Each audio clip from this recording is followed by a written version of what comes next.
بسم الله الرحمن الرحيم رب اشرح لي صدري ويسر لي أمري واحلل عقدة من لساني يفقه قولي ربي زدني علما اللهم فقهنا في الدين اللهم إني أسألك علما نافعا وعملا متقبلا ورزقا طيبا ربي يسر ولا تعسر وتمم بالخير الصلاة والسلام على رسول الله الحمد لله رب العالمين. ہم نے آیت نمبر 72 تک کل کر لیا تھا سورہ بنی اسرائیل، جس کا دوسرا نام ہے الاسرا. تو بعض قرآن میں بنی اسرائیل لکھا ہوگا، بعض میں اسرا لکھا ہوگا، دونوں سیم ایک ہی سورہ ہے یہ. تو انشاءاللہ شروع کر لیتے ہیں. اعوذ باللہ من الشیطان الرجیم، بسم اللہ الرحمن الرحیم. وَإِن كَادُوا لَيَفْتِنُونَكَ عَنِ الَّذِي أَوْحَيْنَا إِلَيْكَ لِتَفْتَرِيَ عَلَيْنَا غَيْرَهُ وَإِذًا لَاتَّخَذُوكَ خَلِيلًا وَلَوْلَا أَن ثَبَّتْنَاكَ لَقَدْ كِدتَّ تَرْكَنُوا إِلَيْهِمْ شَيْئًا قَلِيلًا. صدق اللہ العظیم. اور جو اس دنیا میں اندھا بن کر رہا وہ آخرت میں بھی اندھا ہی رہے گا، بلکہ راستہ پانے میں اندھے سے بھی زیادہ ناکام. تو اندھا بن کے رہنے کا مطلب یہ کہ جو ہدایت پہ نہ رہا. یہ فزیکل ڈسیبلٹی کی بات نہیں ہو رہی، جس کا دل دین سے الگ تھا. اے محمد صلی اللہ علیہ وسلم، ان لوگوں نے اس کوشش میں کوئی کسر اٹھا نہیں رکھی کہ تمہیں فتنے میں ڈال کر اس وحی سے پھیر دیں جو ہم نے تمہاری طرف بھیجی ہے، تاکہ تم ہمارے نام پر اپنی طرف سے کوئی بات گھڑو. اگر تم ایسا کرتے تو وہ ضرور تمہیں اپنا دوست بنا لیتے، اور بعید نہ تھا کہ اگر ہم تمہیں مضبوط نہ رکھتے تو تم ان کی طرف کچھ نہ کچھ جھک جاتے. لیکن اگر تم ایسا کرتے تو ہم تمہیں دنیا میں بھی دوہرے عذاب کا مزہ چکھاتے اور آخرت میں بھی دوہرے عذاب کا، پھر ہمارے مقابلے میں تم کوئی مددگار نہ پاتے. یہ بات جب اس طرح کی ہم پڑھتے ہیں کہ اللہ تعالیٰ رسول اللہ کو کیا کہہ رہے ہیں کہ وہ تمہیں بھی بھٹکا دیتے، تھوڑا بہت تم نہ کچھ جھک جاتے ان کی طرف. یہ بات ہو رہی ہے رسول اللہ صلی اللہ علیہ وسلم کی طرف، جو اللہ تعالیٰ کے چوزن ون، آخری نبی، بہترین انسان، صادق اور امین. جو کسی انسان میں کوئی بہترین کوالٹیز ہو سکتی ہیں ان کو اللہ تعالیٰ کہہ رہے ہیں کہ اگر ہماری سپورٹ تمہیں نہ ہوتی، اگر ہم اس چیز کو مضبوط تمہیں نہ رکھتے تو تم بھی تھوڑا بہت ان کافروں کی طرف جھک جاتے. تو پھر میں اور آپ اپنے اوپر اتنا زیادہ زوم ہم کس طرح کر لیتے ہیں کہ جی میرا تو دماغ نہیں پلٹ سکتا، میرا دماغ غلط طرف نہیں جا سکتا، چاہے میں کتنے ہی فضول قسم کے لوگوں میں اٹھوں بیٹھوں، ایسے لوگ جو دین سے بہت دور ہیں، سب کچھ کرتی رہوں گی، تب بھی نہیں میرا اپنا دین ہے، میں مضبوط ہوں. لائک ایون رسول اللہ کے لیے اللہ تعالیٰ یہ بات کر رہے ہیں. آف کورس وی نو کہ رسول اللہ صلی اللہ علیہ وسلم ایک انسان جتنا پرفیکٹ ہو سکتا ہے، کیونکہ پوری پرفیکٹ ذات تو اللہ تعالیٰ کی ہے. انسانوں میں جو پرفیکشن جتنی بھی ہو سکتی ہے وہ اللہ تعالیٰ نے رسول اللہ صلی اللہ علیہ وسلم کو دی تھی. اس کے بعد پھر مطلب جو انبیاء کرام ہیں ان کی ذات سے زیادہ انسانوں میں کوئی پرفیکٹ نہیں ہو سکتا. ان کو اللہ تعالیٰ کہہ رہے ہیں. پھر ہم نے سورہ یوسف جو پڑھ کے ہم گئے تھے اس میں بھی ہمیں بتایا گیا کہ یوسف علیہ السلام کیا کہتے ہیں کہ اگر اللہ تعالیٰ نے مجھ پہ یہ مجھے نہیں اس چیز سے بچا لیا ہوتا تو میں بھی اس گناہ میں پڑ گیا ہوتا. میں اور آپ اپنے اوپر کیوں اتنا بھروسہ کرتے ہیں کہ مجھے کوئی نہیں بھٹکا سکتا، میں کچھ غلط نہیں کر سکتی، نو میٹر واٹ، مجھے بہت کنٹرول ہے اپنے اوپر، مجھے بہت بھروسہ ہے اپنے اوپر. یہ ہمیں بھی تھوڑا سا اس بات پہ سوچنا چاہیے. اور یہ لوگ اس بات پر بھی تلے رہے ہیں کہ تمہارے قدم اس سرزمین سے اکھاڑ دیں اور تمہیں یہاں سے نکال باہر کریں، لیکن اگر یہ ایسا کریں گے تو تمہارے بعد یہ خود یہاں کچھ زیادہ دیر نہ ٹھہر سکیں گے. یہ ہمارا مستقل طریقہ کار ہے جو ان سب رسولوں کے معاملے میں ہم نے برتا ہے جنہیں تم سے پہلے ہم نے بھیجا تھا، اور ہمارے طریقہ کار میں تم کوئی تغیر نہ پاؤ گے. نماز قائم کرو زوال آفتاب سے لے کر رات کے اندھیرے تک، اور فجر کے قرآن کا بھی التزام کرو. یہ کیا عربی بھی پڑھ دیتی ہوں. اقیم الصلاۃ لدلوک الشمس الى غسق اللیل وقرآن الفجر ان قرآن الفجر کان مشہودا. بیسیکلی جو یہ اس کے بارے میں ایک تو ظاہری بات ہے کہ ہمیں نماز کی ٹائم کا بتایا جا رہا ہے کہ یعنی وہی بیسیکلی جو عشاء ہے وہ ہماری رات کی نماز ہے. ٹھیک ہے، یہ چیز دماغ میں رکھیں. مغرب پہ دن ختم ہو جاتا ہے اور اس کے بعد یہ رات کی نماز ہے. اس کے بارے میں تھوڑا سا میں اس میں صرف تفسیر میں سے آپ کے لیے پڑھ دیتی ہوں کہ اکثریت کی رائے یہ ہے کہ جو یہ اللہ تعالیٰ نے کہا ہے نا لدلوک الشمس، یعنی کہ زوال آفتاب اس سے مراد آفتاب کا نصف النہار سے ڈھل جانا ہے۔ حضرت عمر، حضرت ابن عمر، انس بن مالک اور مطلب اور لوگوں کی روایت یہ ہے کہ مطلب یہ بیسیکلی جب آدھا ٹائم وہ گزر جائے کہ نہار سے یعنی اپنی اونچائی سے آدھا جو ہے جو شمس سے جو سورج ہے وہ نیچے آ جائے، تو بیسیکلی وہ کہتے ہیں کہ یعنی یہ مطلب اللہ تعالیٰ کے اس کے اندر۔ اور بعض جو ہے اب یہ فسق اللیل کا جو لفظ آیا اس میں، سوری فسق نہیں ہے، غسق اللیل، غسق اللیل جو ہے یعنی اندھیرے، رات کے اندھیرے تک، اس کے بارے میں بھی بعض کا جو مطلب ہے وہ رات کا پوری طرح تاریک ہو جانا ہے، اور بعد کا اس میں نصف شب کا آیا ہے۔ لیکن مطلب جو پہلا کیا کہتے ہیں، اگر بات صحیح مانی جائے کہ پوری تاریکی، تو پھر یہ عشاء کا وقت ہے، اور اگر دوسرا قول صحیح مانا جائے کہ جی آدھی رات گزر گئی ہو، تو پھر یہ عشاء کے آخری وقت کی طرف اشارہ ہے اس کا۔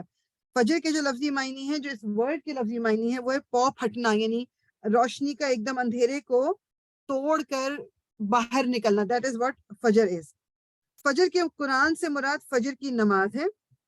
قرآن مجید میں نماز کے لیے کہیں تو صلاۃ کا لفظ استعمال ہوا ہے، اور کہیں اس کے مختلف اجزاء میں سے کسی جز کا نام لے کر نماز کی مراد لی گئی ہے۔ مثلا تسبیح، حمد، ذکر، قیام، رکوع، سجود، جب یہ ذکر بھی آتا ہے تو اس کا مطلب نماز ہی ہے۔ اس طرح یہاں فجر کے وقت قرآن پڑھنے کا محض مطلب قرآن پڑھنا نہیں ہے، بلکہ نماز میں قرآن پڑھنا۔ اس طریقے بیسیکلی بات یہ کی گئی ہے، قرآن فجر کے جو مشہود ہونا، یعنی مشہود کا ہونا مطلب کیا ہے کہ شاہد ہونا، گواہ ہونا۔ اس کا مطلب یہ ہے کہ خدا کے فرشتے اس کے گواہ بنتے ہیں، جیسے کہ حدیث میں بیان ہوا ہے۔ میں اس کا تھوڑا سا اس میں آپ کو بتانا چاہ رہی ہوں، یہ کہ اگرچہ فرشتے ہر نماز اور ہر نیکی کے گواہ ہیں، لیکن جب خاص طور پر نماز فجر کی قرات پر ان کی گواہی کا ذکر کیا گیا ہے تو اس کا صاف مطلب یہ ہے کہ اسے ایک خاص اہمیت حاصل ہے۔ اسی وجہ سے نبی کریم صلی اللہ علیہ وسلم فجر کی نماز میں طویل قرات کرنے کا طریقہ اختیار فرماتے تھے، یعنی رسول اللہ صلی اللہ علیہ وسلم فجر کی نماز میں زیادہ لمبا زیادہ قرآن پڑھا کرتے تھے رکعت میں، اور اسی کی پیروی صحابہ کرام نے کی، اور اس کے بعد جو بعد میں آنے والے تابعین وغیرہ تھے انہوں نے سب نے بھی یہ کیا۔ اس آیت میں یعنی یہ بتایا گیا ہے کہ 5 وقت کی جو نماز ہے جو معراج کے موقع پہ فرض کی گئی تھی، اس کے اوقات کیا ہیں، کس ٹائم تک پڑھ سکتے ہیں، اور نماز کے ٹھیک اوقات جو ہیں اس کے بارے میں ہم سب جانتے ہیں، جو نہیں جانتے ان کے لیے کوئکلی میں ایک بات کر دوں۔ حضرت جبریل آئے تھے، انہوں نے رسول اللہ صلی اللہ علیہ وسلم کو مطلب 2 دفعہ آئے تھے، 2 دفعہ نماز پڑھائی تھی، ایک نماز کے اول ٹائم پہ اور ایک نماز کے لیٹر ٹائم پہ، تاکہ ان کو یہ بتانے کو کون سی نماز کا ٹائم کدھر سے شروع ہوتا ہے کدھر ختم ہوتا ہے۔ یہ ان کی جو ایک حدیث ہے، اس کو میں بس اس میں سے پڑھ دیتی ہوں اور پھر ہم آگے چلتے ہیں۔ رسول اللہ صلی اللہ علیہ وسلم نے فرمایا، جبریل نے 2 مرتبہ مجھ کو بیت اللہ کے قریب نماز پڑھائی۔ پہلے دن ظہر کی نماز ایسے وقت میں پڑھائی جبکہ سورج ابھی ڈھلا ہی تھا اور سایہ ایک جوتے کے تسمے سے زیادہ دراز نہ تھا۔ پھر عصر کی نماز ایسے وقت پڑھائی جبکہ ہر چیز کا سایہ اس کے اپنے قد کے برابر تھا۔ پھر مغرب کی نماز ٹھیک اس وقت پڑھائی جبکہ روزے دار روزہ افطار کرتا ہے۔ پھر عشاء کی نماز شفق غائب ہوتے ہی پڑھا دی، یعنی کہ اندھیرا ہوا تب پڑھا دی۔ اور فجر کی نماز اس وقت پڑھائی جبکہ روزے دار پر کھانا پینا حرام ہو جاتا ہے۔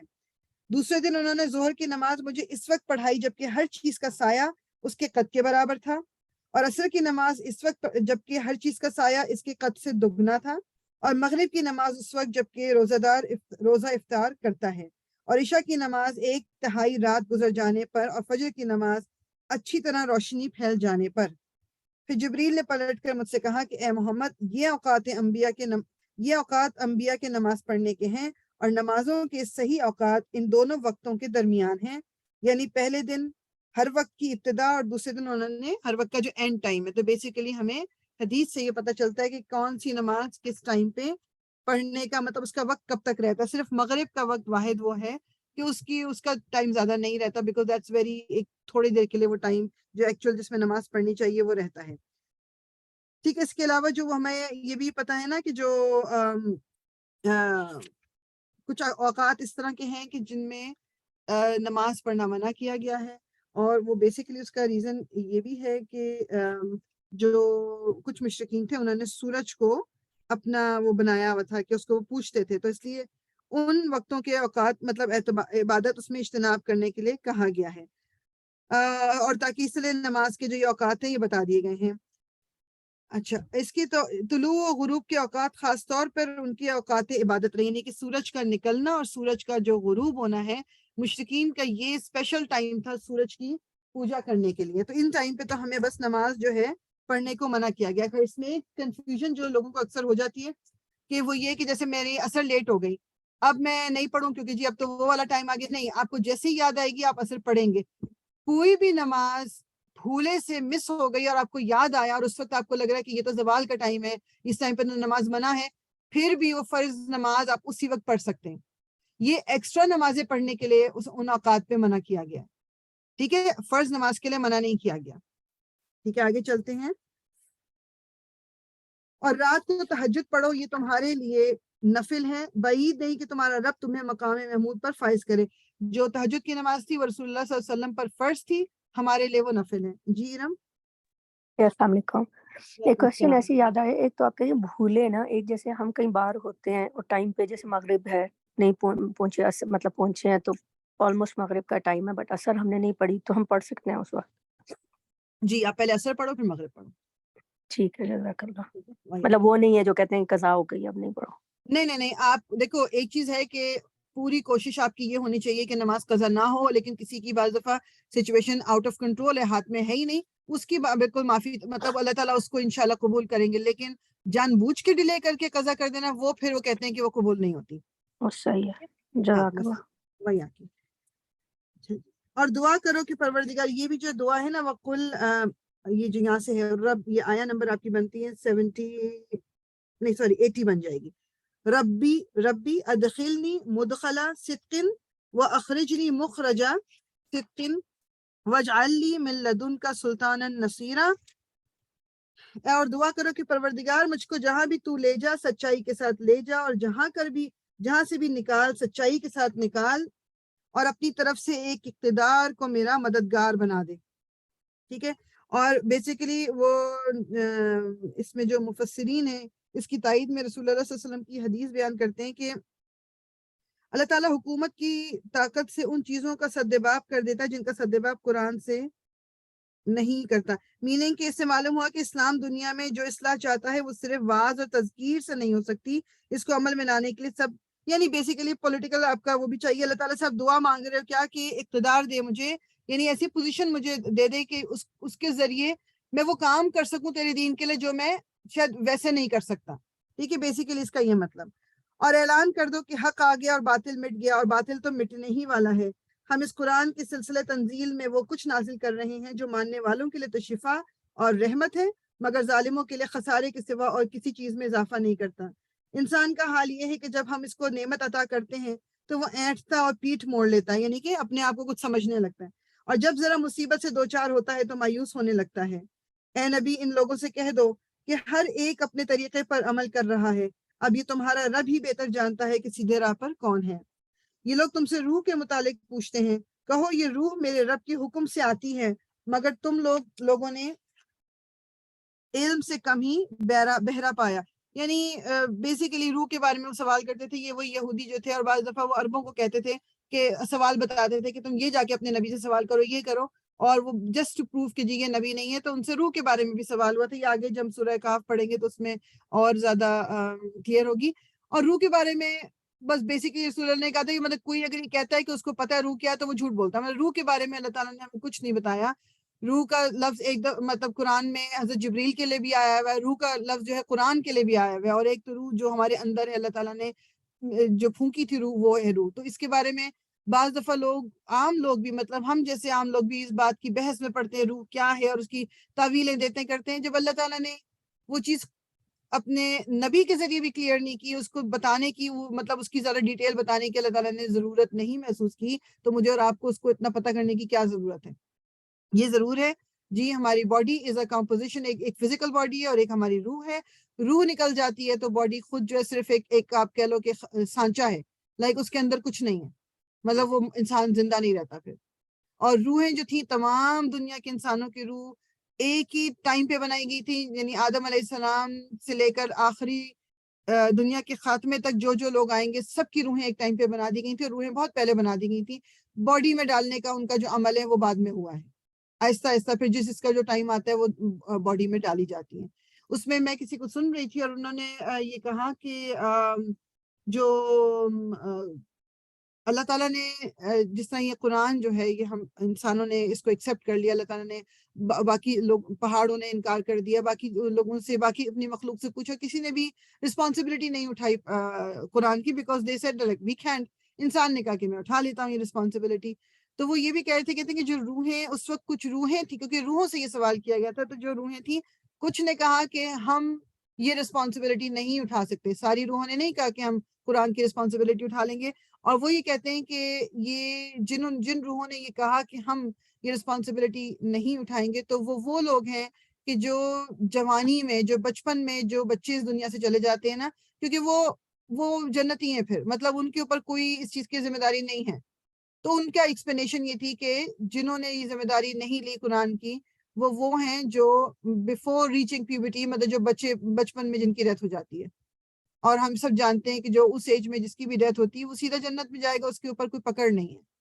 جب قرآن کا پتہ ہی نہیں ہے اور دماغی ڈیولپمنٹ ہی اتنی نہیں ہے، اور ابھی سوال جواب پھر کس چیز کا ہوگا. ان کی ایکسپلینیشن تھی، تو مطلب میں نے یہ سنی تھی، تو میں نے کہا میں آپ سے شیئر کروں. اچھا، اے محمد، ہم چاہیں تو وہ سب کچھ تم سے چھین لیں جو ہم نے وحی کے ذریعے سے تم کو عطا کیا ہے، پھر تم ہمارے مقابلے میں کوئی حمایتی نہ پاؤ گے جو اسے واپس دلا سکے. یہ تو جو کچھ تمہیں ملا ہے تمہارے رب کی رحمت سے ملا ہے. حقیقت یہ ہے کہ اس کا فضل تم پر بہت بڑا ہے. کہہ دو کہ اگر انسان اور جن سب کے سب مل کر اس قرآن جیسی کوئی چیز لانے کی کوشش کریں تو نہ لا سکیں گے، چاہے وہ سب ایک دوسرے کے مددگار ہی کیوں نہ ہوں.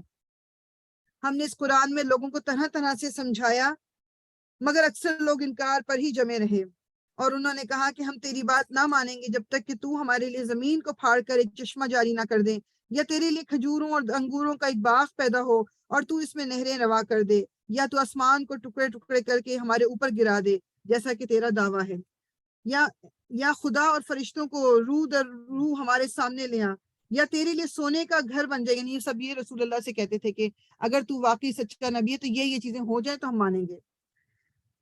یا تو آسمان پر چڑھ جائے اور تیرے چڑھنے کا بھی ہم یقین نہ کریں گے جب تک کہ تو ہمارے اوپر ایک ایسی تحریر نہ اتار لائے جسے ہم پڑھیں. اے محمد، ان سے کہو، پاک ہے میرا پروردگار، کیا میں ایک پیغام لانے والے انسان کے سوا اور بھی کچھ ہوں؟ لوگوں کے سامنے جب کبھی ہدایت آئی تو اس پر ایمان لانے سے ان کو کسی چیز نے نہیں روکا مگر ان کی اسی قول نے کہ کیا اللہ نے بشر کو پیغمبر بنا کر بھیج دیا، یعنی اللہ تعالیٰ نے ایک انسان کو پیغمبر بنا کے بھیج دیا. وہ اس لیے مانتے نہیں تھے. ان سے کہو، اگر زمین میں فرشتے اطمینان سے چل پھر رہے ہوتے تو ہم ضرور آسمان سے کسی فرشتے ہی کو ان کے لیے پیغمبر بنا کر بھیجتے. اے محمد، ان سے کہہ دو کہ میرے اور تمہارے درمیان بس ایک اللہ کی گواہی کافی ہے، وہ اپنے بندوں کے حال سے باخبر ہے اور سب کچھ دیکھ رہا ہے. جس کو اللہ ہدایت دے وہی ہدایت پانے والا ہے، اور جسے وہ گمراہی میں ڈال دے تو اس کے سوا ایسے لوگوں کے لیے کوئی حامی و ناصر نہیں پا سکتا. ان لوگوں کو ہم قیامت کے روز اوندھے منہ کھینچ لائیں گے، اندھے، گونگے اور بہرے. ان کا ٹھکانہ جہنم ہے، جب کبھی اس کی آگ دھیمی ہونے لگے گی ہم اسے اور بھڑکا دیں گے. یہ بدلہ ہے ان کی اس حرکت کا کہ انہوں نے ہماری آیات کا انکار کیا اور کہا، کیا جب ہم صرف ہڈیاں اور خاک ہو کر رہ جائیں گے تو نئے سرے سے ہم کو پیدا کر کے اٹھا کھڑا کیا جائے گا؟ کیا ان کو یہ نہ سوجھا کہ جس خدا نے زمین اور آسمانوں کو پیدا کیا وہ ان جیسوں کو پیدا کرنے کی ضرور قدرت رکھتا ہے؟ اس نے ان کے حشر کے لیے، یعنی ان کے جمع ہونے کے لیے ایک وقت مقرر کر رکھا ہے جس کا آنا یقینی ہے، مگر ظالموں کو اصرار ہے کہ وہ اس کا انکار ہی کریں گے. اے محمد، ان سے کہو کہ اگر کہیں میرے رب کی رحمت کے خزانے تمہارے قبضے میں ہوتے تو تم خرچ ہو جانے کے اندیشے سے ضرور ان کو روک رکھتے. واقعی انسان بڑا تنگ دل واقع ہوا ہے. مطلب اگر کوئی انسان کنٹرول کر رہا ہوتا جو بھی یہ کائنات کی جتنی بھی چیزیں ہم دیکھ رہے ہیں، تو انسان تو اتنا ذرا وہ کہہ لو کہ دل کا تنگ، مطلب اس کا دل تنگ ہے کہ وہ دینے سے لوگوں کو اپنا ہاتھ کھینچ کے رکھتا ہے. اللہ تعالیٰ ہمیں بے حساب دیتا ہے. اللہ تعالیٰ اس کو بھی دیتا ہے جو اللہ کو نہیں مانتا، اللہ تعالیٰ اس کو بھی دیتا ہے جو اللہ کو مانتا ہے. اللہ تعالیٰ نے رزق دینے میں کوئی ڈیویژن نہیں کی ہوئی، سب کو جس کو پیدا کیا وہ رزق دیتا ہے اس کو. میں اور آپ اگر ہوں تو ہمارا تو ہمیں کوئی بندہ ہمارے ساتھ ذرا کوئی مطلب برا سلوک کر دے تو اگلے دفعہ میں کہوں کہ میں تو تمہیں کچھ دوں گی نہیں، ہم تو فوراً ہی فیصلے کر لیتے ہیں. ہم نے موسیٰ کو 9 نشانیاں عطا کی تھیں جو صریح طور پر دکھائی دے رہی تھیں. اب یہ تم خود بنی اسرائیل سے پوچھ لو کہ جب وہ سامنے آئیں تو فرعون نے یہی کہا تھا نا کہ اے موسیٰ میں سمجھتا ہوں کہ تو ضرور ایک سحر زدہ آدمی ہے. لیکن اللہ تعالیٰ اس کو پیچھے سے کنیکٹ کر رہے ہیں کہ جس طرح ابھی مکہ کے جو قریشی ہیں وہ کہتے ہیں کہ کوئی نشانی کیوں نہیں آئی, سونے کا محل کیوں نہیں بنا, فرشتے نہیں آئے. تو بنی اسرائیل کو, یعنی جو اب یہودی اپنے آپ کو کہہ رہے ہیں, ان کو 9 نشانیاں دی تھیں. اور نشانیاں کیا تھیں؟ بیسیکلی یہی آپ کہہ لو کہ جو ان پہ مینڈکوں کی بارش ہوئی تھی, ان پہ ٹڈی دل کی بارش ہوئی تھی, ان پہ خون کی بارش ہوئی تھی, مطلب پانی کی تمام جو باڈیز تھیں وہ خون بن گئے. ان کے پر بہت کچھ اللہ تعالیٰ نے جو کیا تھا, اس کے باوجود بھی فرعون نے کیا کہا تھا کہ یہ تو سب جادو ٹونا ہے, مطلب تم ایک جادوگر ہو, تم ایک سحر زدہ آدمی ہو. یعنی اگر ماننا ہوتا تو وہ لوگ مان چکے ہوتے. موسیٰ نے اس کے جواب میں کہا کہ تو خوب جانتا ہے کہ یہ بصیرت افروز نشانیاں رب السماوات والارض کے سوا کسی نے نازل نہیں کی, اور میرا خیال یہ ہے کہ اے فرعون تو ضرور ایک شامت زدہ آدمی ہے. آخرکار فرعون نے ارادہ کیا کہ موسیٰ اور بنی اسرائیل کو زمین سے اکھاڑ پھینکیں, مگر ہم نے اس کو اور اس کے ساتھیوں کو اکٹھا غرق کر دیا, اور اس کے بعد بنی اسرائیل سے کہا اب تم زمین میں بسو, پھر جب آخرت کے وعدے کا وقت آن پورا ہوگا تو ہم تم سب کو ایک ساتھ لا حاضر کریں گے. اس قرآن کو ہم نے حق کے ساتھ نازل کیا ہے, اور حق ہی کے ساتھ یہ نازل ہوا ہے. اور اے محمد تمہیں ہم نے اس کے سوا اور کسی کام کے لیے نہیں بھیجا کہ جو مان لے اسے بشارت دے دو, اور جو نہ مانے اسے متنبع کر دو. اور اس قرآن کو ہم نے تھوڑا تھوڑا کر کے نازل کیا ہے تاکہ تم ٹھہر ٹھہر کر اسے لوگوں کو سناؤ, اور اسے ہم نے موقع موقع سے بتدریج اتارا ہے. قرآن کے بارے میں ہمیشہ یہ چیز دماغ میں رکھیں کہ اللہ تعالیٰ نے جو قرآن کو ایک ساتھ, اگر چاہتے اللہ تعالیٰ تو ایک ساتھ نیچے بھیج دیتے. رسول اللہ کو یاد ہی کروانا تھا, اللہ تعالیٰ ایک ساتھ سارا یاد کرا دیتے, یا کوئی کتابی فارم میں قرآن پورا جس طرح اب ہمارے پاس ہے اس طرح نہیں, اس طرح آ جاتا. اللہ تعالیٰ نے جو قرآن بھیجا وہ اس وقت کی ضرورت کے حساب سے تھوڑا تھوڑا جو نیڈ پڑتی تھی اس کے حساب سے کیا. وہ پھر فائنلی جب قرآن کمپلیٹ ہو گیا, 23 سال لگے اس میں, اور جب کمپلیٹ ہو گیا اب ہمارے پاس جو ہے وہ قرآن بک فارم میں ہے. اچھا, ہم نے قرآن میں اور جگہ بھی سنا, آگے بھی آئے گا کہ کتاب مکنون کا لفظ استعمال ہوا ہے, کہ وہ ایک محفوظ کتاب, یعنی الکتاب جس کو کہا جاتا ہے, کہ جس میں سے اللہ تعالیٰ نے قرآن بھی بھیجا ہے, پچھلی کتابیں بھی بھیجی ہیں. تو جو اوریجنل کتاب ہے اللہ تعالیٰ کہتے ہیں وہ میرے پاس ہے, کتاب مکنون, وہ محفوظ کتاب ہے وہ پر. تو وہ علماء یہ کہتے ہیں کہ جس طرح ہمیں یہ اچھی طرح پتا ہے کہ قرآن جو نازل ہوا تھا وہ اس آرڈر میں نازل نہیں ہوا تھا جس آرڈر میں ہم اس کو قرآن میں دیکھتے ہیں. سورہ فاتحہ جو پہلے ہے, that was not the first سورہ. سب سے پہلے تو 5 آیتیں وہ سورہ الگ کی نازل ہوئی, پھر سورہ مدثر ہے, سورہ مزمل ہے, اور دوسری صورتیں سورہ قلم ہے. لیکن قرآن کی آرڈر کے حساب سے اب دیکھو کہ سورہ الگ جو ہے وہ آخری جز میں ہے. تو وہ علماء یہ کہتے ہیں کہ کیونکہ یہ آرڈر رسول اللہ صلی اللہ علیہ وسلم نے صحابہ کرام کو بتایا تھا, اور اللہ تعالیٰ نے رسول اللہ کو بتایا تھا, میننگ کہ یہ آرڈر جو سورہ کا کسی انسان کا کیا ہوا نہیں ہے. تو وہ یہ کہتے ہیں کہ جو کتاب مکنون ہے, جو اللہ تعالیٰ کے پاس محفوظ کتاب ہے, اس میں یہ آرڈر تھا صورتوں کا. تو وہی آرڈر یہاں پر زمین پہ اب ہمارے لیے بھی مینٹین کیا گیا ہے. کون سی سورہ کدھر آئے گی, کون سی آیت کدھر جائے گی, اوریجنل قرآن جو اللہ تعالیٰ کے پاس محفوظ ہے اس میں یہ آرڈر تھا. جو ریویلیشنز آئی تھی, جو وحی آئی تھی, وہ ضرورت کے حساب سے آ رہی تھی. کبھی جس چیز کی ضرورت پڑی اللہ تعالیٰ نے کیونکہ وہ قرآن اس وقت تو رسول اللہ کے پاس کتاب کی فارم میں تو نہیں تھا, اس وقت تو نازل کیا جا رہا ہے. تو اس لیے یہ چیز دس واز سم تھنگ, مطلب گڈ ٹو نو, کہ ایک تو پتا تھا, ہمیں پتا ہے کہ یہ ظاہری بات ہے جو ارینجمنٹ ہے یہ رسول اللہ کی اپنی نہیں ہے, وہ کوئی بھی کام اپنی مرضی سے نہیں کرتے تھے, اللہ تعالیٰ کے بتانے کی بات کرتے تھے. تو یہ جو کنیکشن ہے کہ جو کتاب الکتاب ہے اللہ تعالیٰ کے پاس, وہ اس آرڈر میں ہی ہے, صورتیں اس میں اس آرڈر میں ہیں. آخرکار فرعون نے ارادہ کیا, اوکے یہ ہم نے پڑھ لیا ہے. اس قرآن کو ہم نے حق کے ساتھ نازل کیا, اور یہ حق ہی کے ساتھ نازل ہوا ہے. اور اے محمد تمہیں ہم نے اس کے سوا اور کسی کام کے لیے نہیں بھیجا کہ جو مان لے اسے بشارت دو, اور جو نہ مانے اسے متنبع کر دو. اور اس قرآن کو ہم نے تھوڑا تھوڑا کر کے نازل کیا ہے تاکہ تم ٹھہر ٹھہر کر اس کو لوگوں کو سناؤ, اور اسے ہم نے موقع موقع بتدریج اتارا ہے. اے محمد ان لوگوں سے کہہ دو کہ تم اسے مانو یا نہ مانو, جن لوگوں کو اس سے پہلے علم دیا گیا ہے انہیں جب یہ سنایا جاتا ہے تو وہ منہ کے بل سجدے میں گر جاتے ہیں اور پکار اٹھتے ہیں, پاک ہے ہمارا رب, اس کا وعدہ تو پورا ہونا ہی تھا. اور وہ منہ کے بل روتے ہوئے گر جاتے ہیں, اور اسے سن کر ان کا خشوع اور بڑھ جاتا ہے. یہاں سجدہ ہے, ہم سجدہ کر لیتے ہیں.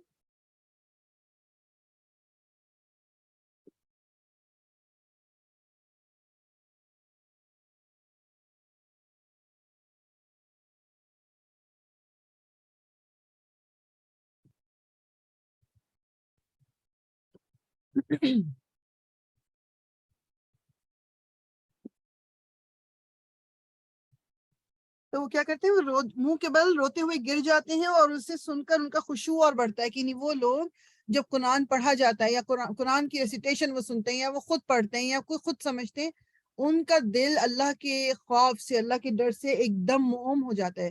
مطلب وہ رونے لگتے ہیں. آپ دیکھتے ہیں بہت سے لوگوں کے ایون نہیں سمجھ بھی آ رہا ہوگا تو قرآن کے اندر ایک صفت یہ کہ انسان کے دل پہ اثر کرتا ہے اور انسان کو رونا آ جاتا ہے. دل اگر ہمارا انٹیلس کی کسی کا دل بہت سخت ہو گیا ہو, اے نبی ان سے کہو کہ اللہ کو پکارو یا رحمان کہہ کر, جس نام سے بھی پکارو اس کے لیے سب اچھے ہی نام ہیں. یہ میں کہا جاتا ہے نا کہ اللہ تعالیٰ کو اس کے پاک ناموں سے پکارو, اسماء الحسنہ, اللہ کو اس کے اچھے ناموں سے پکارو. اور اپنی نماز نہ بہت زیادہ بلند آواز سے پڑھو اور نہ بہت پست آواز میں, ان دونوں کے درمیان اوسط درجے کا لہجہ اختیار کرو.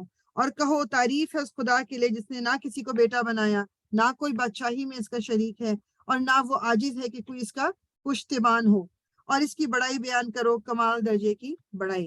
یعنی کہ نمازوں کا جو ہے نا, اگر آپ کا اس میں موقع ملا ہو جماعت کے ساتھ پڑھنے کا بھی, آپ دیکھتے ہو کہ جماعت کے ساتھ بھی جو فجر کی نماز ہے وہ آواز میں پڑھی جاتی ہے, پھر ظہر کی نہیں پڑھی جاتی, پھر جو عصر ہے وہ بھی نہیں پڑھی جاتی, مغرب اور عشاء پھر اونچی آواز میں پڑھی جاتی ہے. تو یہ بیسیکلی یہ اسی طریقے سے سکھایا گیا, اسی لیے اس کو کیا جاتا ہے. ٹھیک ہے, تو اللہ تعالیٰ نے کہا ہے کہ جو نماز تم پڑھو, اچھا جس طرح گھر میں بھی ہم اکیلے اگر نماز پڑھ رہے ہیں تو آواز اونچی, بہت زور کی آواز کا بات نہیں ہو رہی, بات یہ ہو رہی ہے کہ اتنا آواز ہو کہ آپ کے کان خود سن سکیں.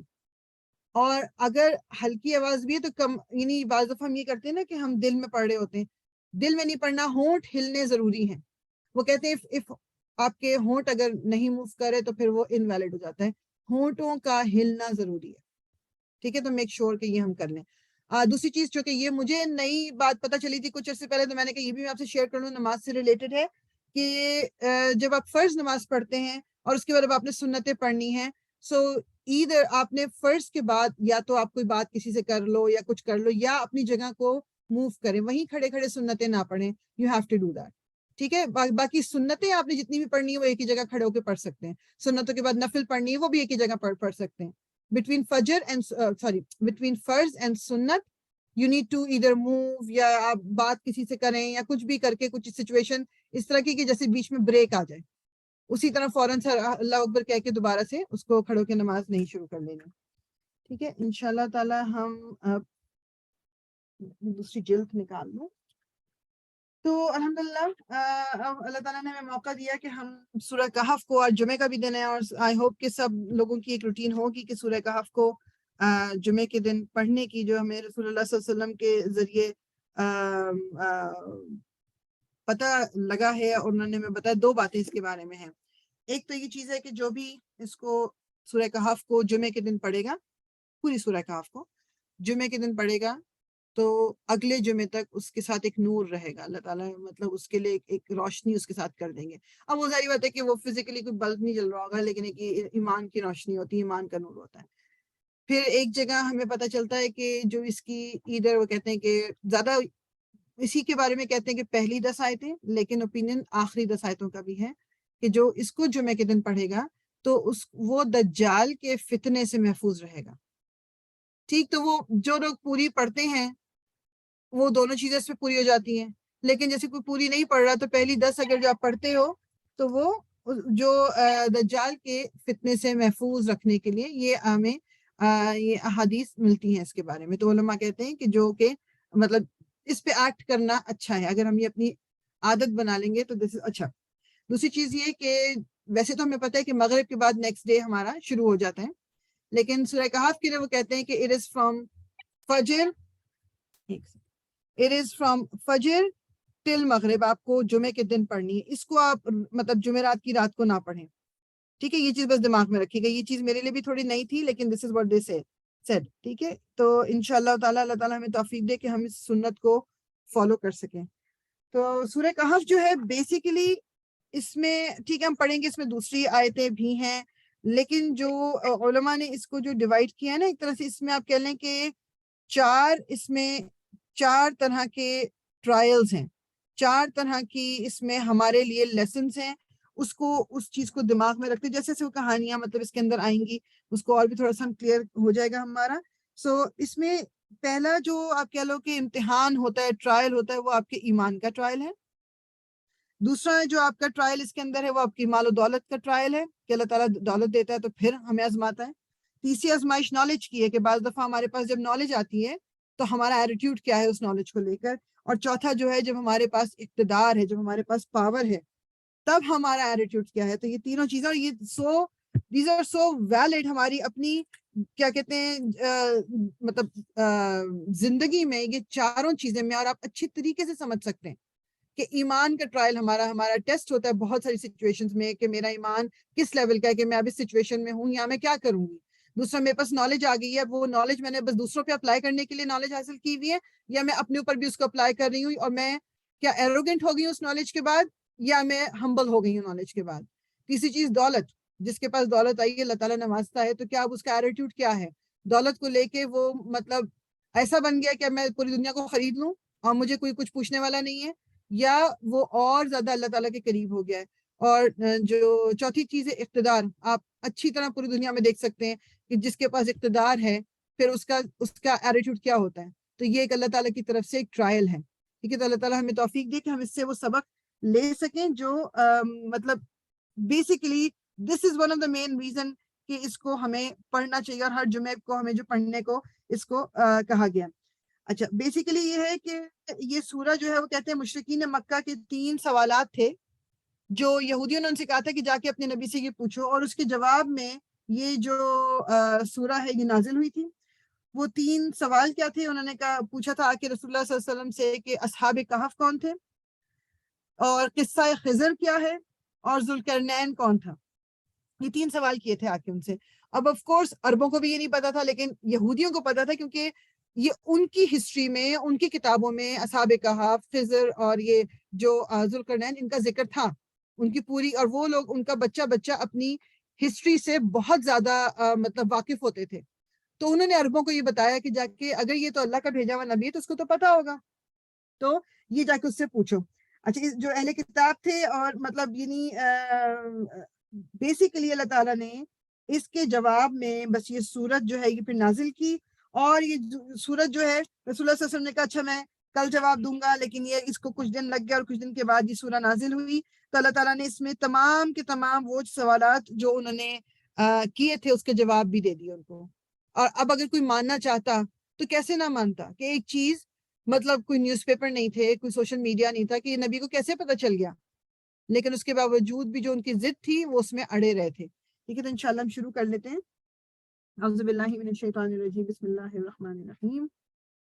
الحمد للہ الذی انزل علی عبده الكتاب ولم يجعل له عوجا قیما لینذر بأسا شدیدا من لدنه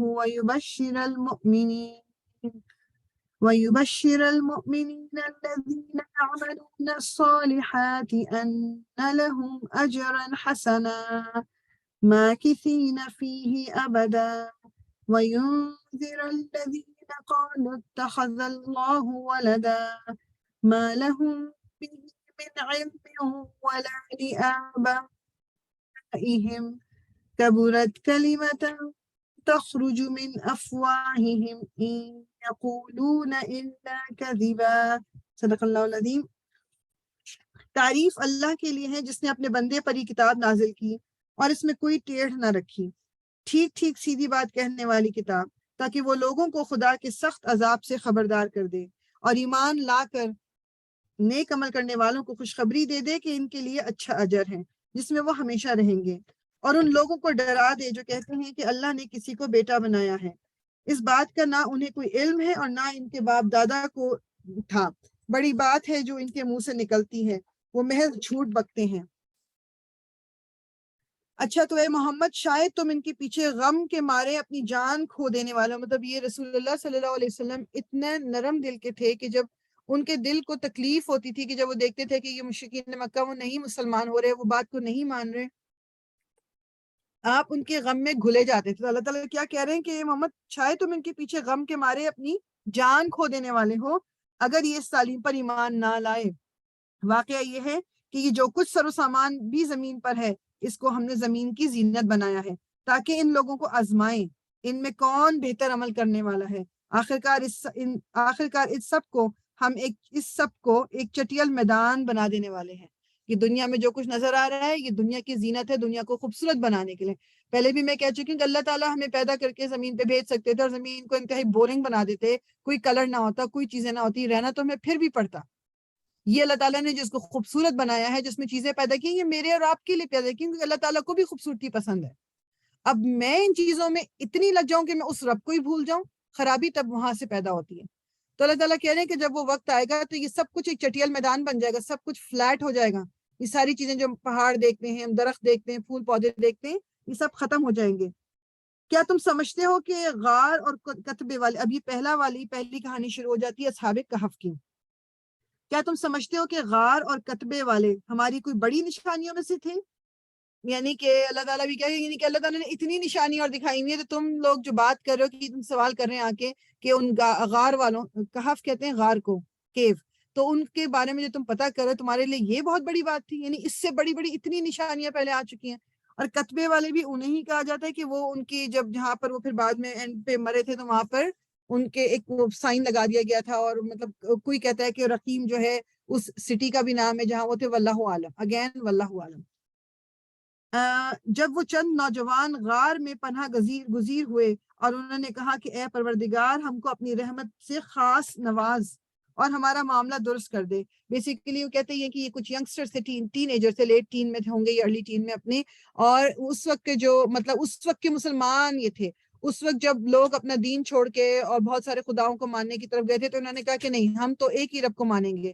کرسچینٹی بیسیکلی جو صحیح دین تھا اس وقت تو اسی کو مانیں گے. تو جب وہاں کے جو اس کو پتہ چلا جو اس وقت کا بادشاہ تھا, اس نے کہا کہ ان کو بولا کہ یا تو مانو, مطلب یا تو ان کے پیچھے اپنے پولیس کے مطلب اپنے ہرکارے بھیجے کہ یا تو یہ مان جائیں گے یا پھر ان کو پکڑ کے جیل میں ڈال دیا جائے گا اور ان کو مار دیا جائے گا. تو یہ سارے نوجوان جو جتنے بھی تھے, اس کی تعداد کے بارے میں ہمیں 100% نہیں پتا, they were not friends from before. یہ سب مختلف جگہوں سے بھاگتے اس کیو میں پہنچے تھے, بچا کے اپنے دین کو, کہ نہیں ہم اپنے ایمان کو ہم نے بچانا ہے. اس سے جو ایک سب سے بڑا لیسن آج کی جو یوتھ ہے ہماری, وہ کیا کہتی ہے, زمانہ فتنوں کا ہے, ہمارے لیے بڑا ہارڈ ہے اس دین پہ چلنا, ہماری آزمائش بہت زیادہ ہے, آپ کا زمانہ ایزی تھا. یہ بھی نوجوان تھے, ان کی بھی فیلنگز ہوں گی, ان کے لیے بھی بہت اٹریکشنز ہوں گی اس دنیا میں. انہوں نے اپنے ایمان کو بچانے کے لیے انہوں نے کہا ہم دنیا کو چھوڑو, ہم جا کے اس کیو میں اس غار میں ہی رہ لیتے ہیں, چاہے موت آئی تو موت بھی آ جائے گی, لیکن انہوں نے اپنے آپ کو بچانا زیادہ ضروری سمجھا. آج کا نوجوان جو ہماری اولاد ہے یا ہماری جو آج کا نوجوان ہے بہت کمزور ہو گیا ہے اس معاملے میں, اٹریکشنز کو لے کے. جی میں کیا کروں, اب میں کیا کروں, بہت زبردست اٹریکشن ہے. ہر زمانے میں آزمائشیں آتی رہی ہیں. تو اب وہ لوگ جو تھے انہوں نے اللہ تعالیٰ سے ساتھ میں دعا کیا کی ہے کہ تو ہمارا معاملہ درست کر دے. انہوں نے پھر بھی یہ نہیں کہا کہ ٹھیک ہے ہم آ کے ہم خود کریں گے یا ہم اس چیز کو مانیں گے, نہیں. انہوں نے پھر بھی اللہ تعالیٰ سے مدد مانگی. تو ہم نے انہیں اس غار میں تھپک کر سال ہاں سال کے لیے گہری نیند سلا دیا, اور ہم نے انہیں اٹھایا پھر ہم نے ان کو اٹھایا تاکہ وہ دیکھیں ان کے دو گروہوں میں سے کون اپنی مدت قیام کا ٹھیک شمار کرتا ہے. مطلب اللہ تعالیٰ نے ان کو, وہ کہتے ہیں 309 سال سلا دیا تھا, اور اس کے بعد جب اٹھتے ہیں تو واپس میں بات کر رہے ہیں کہ کتنا سوئے ایک دوسرے سے, جس طرح ڈسکشن ہوتی ہے نا کہ ہم کتنا سو لیے, مطلب یعنی آپ جسے اندازہ نہیں لگا پا رہے کہ کتنا ٹائم ہو گیا کیا ہو گیا. تو رسول اللہ تعالیٰ بتا رہے ہیں کہ ان کو ان کے ساتھ مطلب یہ جتنے وہ کہتے ہیں 6 تھے 7 تھے 8 تھے, واللہ عالم. ہم ان کا اصل قصہ تمہیں سناتے ہیں. اب اللہ تعالیٰ قرآن میں یہ بتا رہے ہیں, بائبل میں بہت ڈیٹیل دوسری طرح سے ملتی ہیں, دوسری کتابوں میں ہے, بٹ ہم قرآن سے اپنے آپ کو ذرا جوڑ کے رکھیں گے. وہ چند نوجوان تھے جو اپنے رب پر ایمان لے آئے تھے, اور ہم نے ان کو ہدایت میں ترقی بخشی تھی. ہم نے ان کے دل اس وقت مضبوط کر دیے جب وہ اٹھے اور انہوں نے اعلان کر دیا کہ ہمارا رب تو بس وہی ہے جو آسمانوں اور زمین کا رب ہے, ہم اسے چھوڑ کر کسی دوسرے معبود کو نہ پکاریں گے. اگر ہم ایسا کریں گے تو بالکل بے جا بات کریں گے. پھر انہوں نے آپس میں ایک دوسرے سے کہا, یہ ہماری قوم تو رب کائنات کو چھوڑ کر دوسرے خدا بنا بیٹھی ہے, یہ لوگ ان کے معبود ہونے پر کوئی واضح دلیل کیوں نہیں لاتے؟ آخر اس شخص سے بڑا ظالم اور کون ہو سکتا ہے جو اللہ پر جھوٹ باندھے؟ اب جب کہ تم ان سے اور ان کے معبودان غیر اللہ سے بے تعلق ہو چکے ہو تو چلو اب فلاں غار میں چل کر پناہ لو، یعنی کہ آپس میں باتیں کر رہے ہیں کہ چلو اس غار میں چلتے ہیں اور پناہ لیتے ہیں. تمہارا رب تم پر اپنی رحمت کا دامن وسیع کرے گا اور تمہارے کام کے لیے سر و سامان مہیا کرے گا. تم انہیں غار میں دیکھتے تو تمہیں یوں نظر آتا ہے کہ سورج جب نکلتا ہے تو ان کے غار کو چھوڑ کر دائیں جانب چڑھ جاتا ہے، اور جب غروب ہوتا ہے تو ان سے بچ کر بائیں جانب اتر جاتا ہے، اور وہ ہیں کہ غار کے اندر ایک وسیع جگہ میں پڑے ہوئے. یعنی جب اللہ تعالیٰ نے ان کو سلا دیا، وہ غار کے اندر سب لیٹے ہوئے ایسے بے سود سونے. سورج کو بھی اللہ تعالیٰ نے اس طرح کر دیا کہ مطلب بس وہ اتنی ہی کیا کہتے ہیں جو اتنی ہی دھوپ ان تک پہنچتی جتنی ضرورت تھی، ورنہ ایسا نہ ہو کہ دھوپ تیز آ کے، اور وہ تو خود تو موو نہیں کر سکتے، ان کی باڈی جل جائے یا کچھ ہو جائے. تو اللہ تعالیٰ نے اس طرح ہی سورج کو کر دیا کہ اتنی روشنی آتی تھی جتنی اس وقت ان کو ضرورت تھی ان کی باڈی کو. یہ اللہ کی نشانیوں میں سے ایک ہے. جس کو اللہ ہدایت دے وہی ہدایت پانے والا ہے، اور جسے اللہ بھٹکا دے اس کے لیے تم کوئی ولی مرشد نہیں پاؤ گے. کیا تم انہیں دیکھ کر یہ سمجھتے کہ وہ جاگ رہے ہیں، حالانکہ وہ سو رہے تھے. مطلب وہ مطلب کیونکہ کروٹیں لے رہے تھے، اللہ تعالیٰ ان کو کروٹیں بھی خود دلا رہے تھے. تو اس طرح اگر کوئی دیکھتا تو کہتا کہ آف کورس مطلب ٹھیک ہے، یہ ان کو پتا ہے کہ کیا کر رہے ہیں کیا نہیں کر رہے، لیکن ایسا نہیں تھا. ہم انہیں دائیں بائیں کروٹ دلواتے رہے، اور ان کا کتا غار کے دہانے پر ہاتھ پھیلائے بیٹھا تھا. ان کے ساتھ کوئی کتا بھی بھاگتے بھاگتے ان کے ساتھ آ گیا، اور وہ جو تھا وہ غار کا جو منہ تھا اس پہ بیٹھ کے، مطلب وہ کہتے ہیں کہ وہ کتا بھی اتنے عرصے وہ بھی سویا ہوا تھا مگر اس کی آنکھیں کھلی ہوئی تھیں. یہ بھی اللہ تعالیٰ کی طرف سے معجزہ تھا کہ کوئی اگر گزرے بھی تو اس کو لگے کہ کتا بیٹھا ہوا ہے، اور مطلب ہمیں کوئی کاٹ واٹ نہ لے کچھ نہ کر لے تو لوگ وہاں سے گزر جائیں، حالانکہ کتا بھی سویا ہوا تھا. ٹھیک ہے، ان کا کتا غار کے دہانے پر ہاتھ پھیلائے بیٹھا تھا. اگر تم کہیں جھانک کر انہیں دیکھتے تو الٹے پاؤں بھاگ کھڑے ہوتے اور تم پر ان کے نظارے سے دہشت بیٹھ جاتی. مطلب یہ تمام چیزیں تمہیں ڈرا دیتی. اور اچھا اس چیز کو لے کے نا، یہ کتے کا ذکر جو ان کا آ گیا، اس میں چھوٹی سی بات ہے، اس کو لے کے لوگوں نے ریزن بنا کے یہ بات کی ہے کہ جی جب کتے کا تو قرآن میں بھی ذکر آ گیا، کتے تو اصحاب کہف کا بھی کتا تھا، تو پھر کتے پالنا کیوں منع ہے؟ کوئی منع نہیں ہمیں. تو میں خیر یہاں کوئی فتویٰ دینے نہیں ہے، لیکن جو علماء ہیں میجورٹی علماء اگری ود دس کہ کیونکہ کتے کو رسول ہمیں بتایا یہ گیا ہے کہ جس گھر میں کتا ہوتا ہے وہاں فرشتے انٹر نہیں ہوتے ہیں. کتے کا جو تھوک ہے، جو اس کا سلائیوا ہے، وہ ناپاک ہے. اگر وہ جہاں جس جگہ پہ گرے گا وہ نماز نہیں ہو سکتی، جس کپڑے پہ لگے گا وہ نماز نہیں ہو سکتی. ہاں اس کو دھوئیں گے تو پھر ہو جائے گی. تو بیسیکلی جب ہمیں اگر یہ بتا دے، مطلب میں پرسنلی میرا خیال یہ ہے کہ جتنے بھی مجھے کتے پسند ہوں، اس کا مطلب یہ نہیں کہ ہم گھر میں نہیں رکھ سکتے تو نفرت کرنے لگیں، یہ بات نہیں ہے. جتنے بھی پسند ہوں، میں کیوں ایسا چاہوں گی کہ میرے گھر میں فرشتے نہ آئیں؟ یا تو پھر میرا بلیف نہیں ہے کہ فرشتے آتے ہیں، یا میں آئی ڈونٹ کیئر کہ فرشتے آئیں یا نہ آئیں، سو واٹ. مطلب وہ رحمت کے فرشتے، تو اللہ تعالیٰ کی رحمت نہیں آئے گی. تو کیا میرے لیے اتنا ضروری ہے کتے کو گھر میں پالنا؟ ہمیں الاؤڈ ہے کہ اگر باہر کتا کسی نے رکھا ہوا ہے اپنی پراپرٹی کی دیکھ بھال کے لیے، یا کچھ لوگ جو ہوتے ہیں ان کو ٹرین کرتے ہیں، شکار پہ جاتے ہیں شکار کے، وہ بھی الاؤڈ ہے. کسی کی کوئی فیلڈ ہے، کھیت ہے، اس کے لیے رکھا ہوا ہے، وہ بھی الاؤڈ ہے. صرف گھر کے اندر رکھنے کو منع کیا گیا. اور اسی عجیب کرشمے سے ہم نے انہیں اٹھا بٹھایا تاکہ ذرا، پھر اللہ تعالیٰ نے ان کو جگا دیا تاکہ ذرا آپس میں پوچھ گچھ کریں. ان میں سے ایک نے پوچھا، کہو کتنی دیر اس حال میں رہے ہیں؟ دوسرے نے کہا، شاید دن بھر یا اس سے کچھ کم رہے ہوں گے. پھر وہ بولے، اللہ ہی بہتر جانتا ہے کہ ہمارا کتنا وقت اس حالت میں گزرا. چلو اب اپنے میں سے کسی کو چاندی کا یہ سکہ دے کر شہر بھیجیں اور وہ دیکھے کہ سب سے اچھا کھانا کہاں ملتا ہے. یعنی اب اٹھے تو اٹھ کے بھوک لگ رہی ہے، تو کہہ رہے ہیں کہ کتنے دیر سوئے رہے، مطلب اتنا ٹائم گزر گیا، تو اپنی دیر سے تو چھپے ہوئے ہیں وہ. اور پھر انہوں نے کہا کہ اچھا یہ لو پیسے. ایک کو کہا کہ تم جا کے ذرا کوئی اچھا سا کھانا لے کے آ جاؤ، لیکن وہاں سے وہ کچھ کھانے کے لیے لائے. اور چاہیے کہ ذرا ہوشیاری سے کام کرے، ایسا نہ ہو کہ وہ کسی کو ہمارے یہاں ہونے کی خبردار کر بیٹھے. یعنی جو کھانا لینے جا رہا تھا اس کو بھی یہ کہا گیا کہ تم ذرا آرام سے جانا، ایسا نہ ہو کہ کوئی تمہیں دیکھ لے اور پھر ہوتے ہوتے یہاں پر آ جاؤ اور ہم پھر پکڑے جائیں. ٹھیک ہے. اچھا یہاں پر جو یہ ورڈ ہے نا وَلْيَتَلَطَّفْ، یہاں پر ہے، یہ بیسیکلی آپ کی قرآن میں بھی آپ دیکھیں گے کہ وَلْيَتَلَطَّفْ جو یہ آیا نمبر 19 میں آتا ہے ورڈ. یہاں پر بیسیکلی ایگزیکٹلی قرآن ہاف ہو جاتا ہے، اس ورڈ پہ ہاف قرآن ہو گیا. تو مطلب جو آپ ورڈز کے حساب سے آپ کہہ لو کہ ہاف ہے، تو یہ وہ انہوں نے یہاں پر اس کو شو کیا ہوا ہے. وَلْيَتَلَطَّفْ not I don't think it's word, it's the Quran itself. اس کو ہاف کیا ہوا ہے. واللہ اعلم. anyways تو کسی کو ہمارے ہونے کی خبردار کر بیٹھے کہ اگر کہیں ان لوگوں کا ہاتھ ہم پر پڑ گیا تو بس سنسار ہی کر ڈالیں گے. یا پھر زبردستی ہمیں اپنی ملت میں واپس لے جائیں گے، اور ایسا ہوا تو ہم کبھی فلاح نہ پا سکیں گے۔ اس طرح ہم نے اہل شہر کو ان کے حال پر مطلع کیا، یعنی اب وہ جب کھانا لینے گیا وہ بندہ، تو وہاں پر لوگوں کو پتہ چل گیا۔ اور وہ کس طرح پتہ چلا؟ وہ تو 300 سال بعد اٹھے، ان کو تو نہیں پتا، ان کے کپڑے اس زمانے کے تھے، فیشن چینج ہو جاتا ہے، چیزیں چینج ہو جاتی ہیں، وہ زمانہ چینج ہو گیا، بادشاہ چینج ہو گیا، کرنسی چینج ہو گئی، وہ اپنا پرانی کرنسی لے کے وہاں گئے، تو اب لوگوں کو ہے کہ یہ تمہارے پاس کہاں سے ہے؟ تم نے کہیں تمہیں مال ملا ہے، تم نے کوئی چوری کی؟ یہ تو اس زمانے کا، کیونکہ اس وقت کرنسی جو کوائنز ہوتی تھی اس پہ اس وقت کے بادشاہ کی تصویر ہوتی تھی، تو نے کہا یہ تو اتنے سال پہلے کو اس کو ضرور کوئی خزانہ ملا ہے۔ اور وہ بھاگتا بھاگتا واپس آیا، اور اس کے پیچھے انہوں نے پھر پولیس، مطلب جو اس وقت کی پولیس وغیرہ لگائی، اور جب وہ واپس آیا، جو شخص ہے جو اصحاب کہف میں سے ایک جس کو بھی انہوں نے بھیجا تھا، پھر اللہ تعالیٰ نے، جب لوگ بھی ان کے پیچھے پیچھے آئے، وہاں پر پھر ان لوگوں کے سامنے اللہ تعالیٰ نے ان کو پھر موت دے دی تھی، اور پھر اس وقت ان کی ڈیتھ ہو گئی تھی۔ اچھا، اس طرح ہم اہل شہر کو ان کے حال پر ہم نے مطلع کیا تاکہ لوگ جان لیں کہ اللہ کا وعدہ سچا ہے، اور یہ کہ قیامت کی گھڑی بے شک آ کر رہے گی۔ مگر ذرا خیال کرو کہ جب سوچنے کی اصل بات یہ تھی، یعنی سوچنے کی اصل بات کیا تھی کہ اللہ تعالیٰ نے یہ معجزہ دکھایا ہے، 300 سال پہلے کی یہ بات کرنے ہیں، یہ سارا کچھ پروف ہو گیا، تب بھی یہ لوگ زندہ تھے، تو مطلب بجائے اس کی کہ اس پہ سوچتے، تو اللہ تعالیٰ کیا کہہ رہے ہیں؟ اس وقت وہ آپس میں اس بات پر جھگڑ رہے تھے کہ ان یعنی اصحاب کہف کے ساتھ کیا کیا جائے۔ کچھ لوگوں نے کہا ان پر ایک دیوار چن دو، ان کا رب ہی ان کے معاملے کو بہتر جانتا ہے، مگر جو لوگ ان کے معاملات پر غالب تھے انہوں نے کہا ہم تو ان پر ایک عبادت گاہ بنائیں گے۔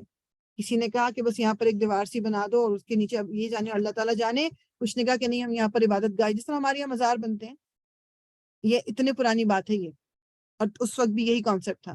دو گروپ بن گئے تھے، اور پھر جو گروپ وہ تھا جو چاہتا تھا کہ ایک عبادت گاہ بن جائے، وہ ذرا زیادہ لوگ تھے، تو اس لیے پھر انہوں نے وہاں پر وہ بنا دی۔ ابھی بھی آپ دیکھ سکتے ہیں جا کے جو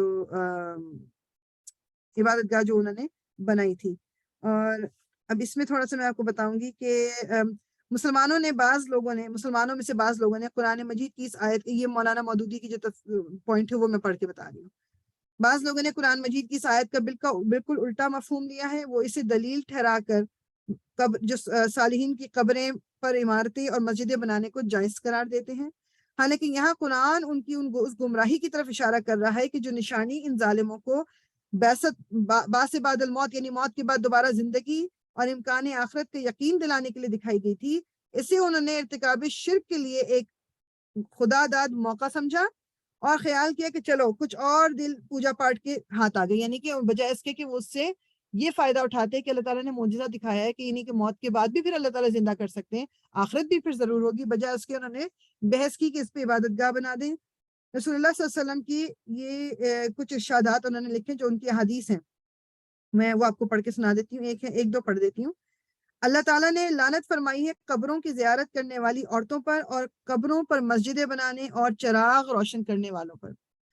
یہ ابن ماجہ کی حدیث ہے۔ پھر مسلم کی حدیث ہے، خبردار رہو تم سے پہلے لوگ اپنے انبیاء کی قبروں کو عبادت گاہ بنا لیتے تھے، میں تمہیں اس حرکت سے منع کرتا ہوں۔ پھر اس کے بعد جو بخاری کی، مسلم کی، نسائی کی ایک آخری ایک پڑھ دوں حدیث، ان لوگوں کا حال یہ تھا کہ اگر ان میں کوئی مرد صالح ہوتا یعنی نیک ہوتا تو اس کے مرنے کے بعد اس کی قبر پر مسجد بنا دیتے اور اس کی تصویریں تیار کرتے تھے، یہ قیامت کے روز بدترین مخلوقات ہوں گے۔ کہ یہ سب چیزیں ہمیں نظر آتی ہیں کہ نہیں آتی نظر؟ ہم اپنے ملک میں یہ سب کچھ ہم دیکھتے ہیں کہ نہیں؟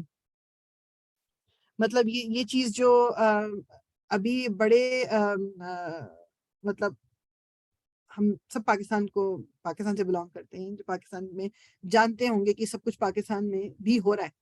یہ بات کب کی ہو رہی ہے؟ یہ اصحاب کہف کتنے 100 سال پہلے کی بات ہے، اس وقت سے یہ چیز شروع ہوئی ہے، اس سے پہلے بھی ہوتی ہوگی، ٹھیک؟ تو اس کے بارے میں رسول اللہ نے یہ کہا۔ جزاک اللہ خیر فوزیہ۔ ہاں جی، یہ قرآن کا مڈ لیول یا تلطف، قرآن کا درمیان مڈل ہے بالکل قرآن کا۔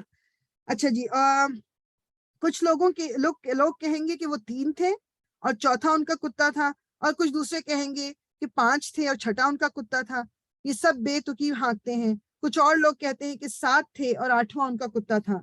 کہو میرا رب ہی بہتر جانتا ہے کہ وہ کتنے تھے، کم ہی لوگ اس کی صحیح تعداد جانتے ہیں، بس تم سرسری بات سے بڑھ کر ان کی تعداد کے معاملے میں لوگوں سے بحث نہ کرو اور نہ اس کے متعلق کسی سے کچھ پوچھو۔ یہ وہ چیزیں جو اللہ تعالیٰ نے نہیں بتائی تو لوگ اس پہ سوال جواب کر کر کے یہ ہیں جو کجی ڈھونڈتے ہیں قرآن کے اندر. اور دیکھو کسی چیز کے بارے میں کبھی یہ نہ کہا کرو کہ میں کل یہ کام کر دوں گا. تم کچھ نہیں کر سکتے الا یہ کہ اللہ چاہے. اگر بھولے سے ایسی بات زبان سے نکل جائے تو فوراً اپنے رب کو یاد کرو اور کہو امید ہے کہ میرا رب اس معاملے میں رشد سے قریب تر بات کی طرف میری رہنمائی فرما دے گا. بیسیکلی ہمیں یہاں پر کیا کہا جا رہا ہے؟ یشاء اللہ، یعنی کہ بیسیکلی انشاءاللہ جو ہمیں کہنے کا کہا جاتا ہے نا کہ انشاءاللہ اگر اللہ چاہے، اگر اللہ چاہے تو یہ ہوگا. اور انشاءاللہ پھر ہمیں یوز کرنا ہے اس کے صحیح معنوں میں، ان کاموں کے لیے یوز نہیں کرنا انشاءاللہ جو کہ ہمارے یہاں ایک نارم بن چکا ہے کہ جو مجھے آلریڈی پتا ہوتا ہے کہ میں نے یہ کام نہیں کرنا، میرا دل نہیں چاہ رہا لیکن میں اگلے کو منع بھی نہیں کر رہی، اگلے کو کہہ بھی نہیں رہی، میں کہوں گی انشاءاللہ ضرور کر دوں گی میں کہا، اور مجھے آلریڈی پتا ہوتا ہے کہ مجھے یہ کام نہیں کرنا. تو انشاءاللہ جینوئنلی کہنا ہے، جینوئنلی ٹرائی کرنا ہے اس کام کو کرنے کی، پھر بھی اگر نہیں ہوتا تو پھر یہ اللہ تعالیٰ کے ہاتھ میں تھا. اور وہ اپنے غار میں 300 سال رہے اور کچھ لوگ مدت کے شمار میں 9 سال اور بڑھ گئے ہیں. تم کہو اللہ ان کے قیام کی مدت زیادہ جانتا ہے. آسمانوں اور زمین کے سب پوشیدہ احوال اسی کو معلوم ہے. کیا خوب ہے وہ دیکھنے والا اور سننے والا. زمین و آسمان کی مخلوقات کا کوئی خبرگیر اس کے سوا نہیں، اور وہ اپنی حکومت میں کسی کو شرک نہیں کرتا. اب یہ جو کہانی ہے ہم نے جو پڑھ کے سابق کہف کی، اس میں بس میرے اور آپ کے لیے جو لیسن ہے ایمان کا ٹرائل ہمارا ہوگا.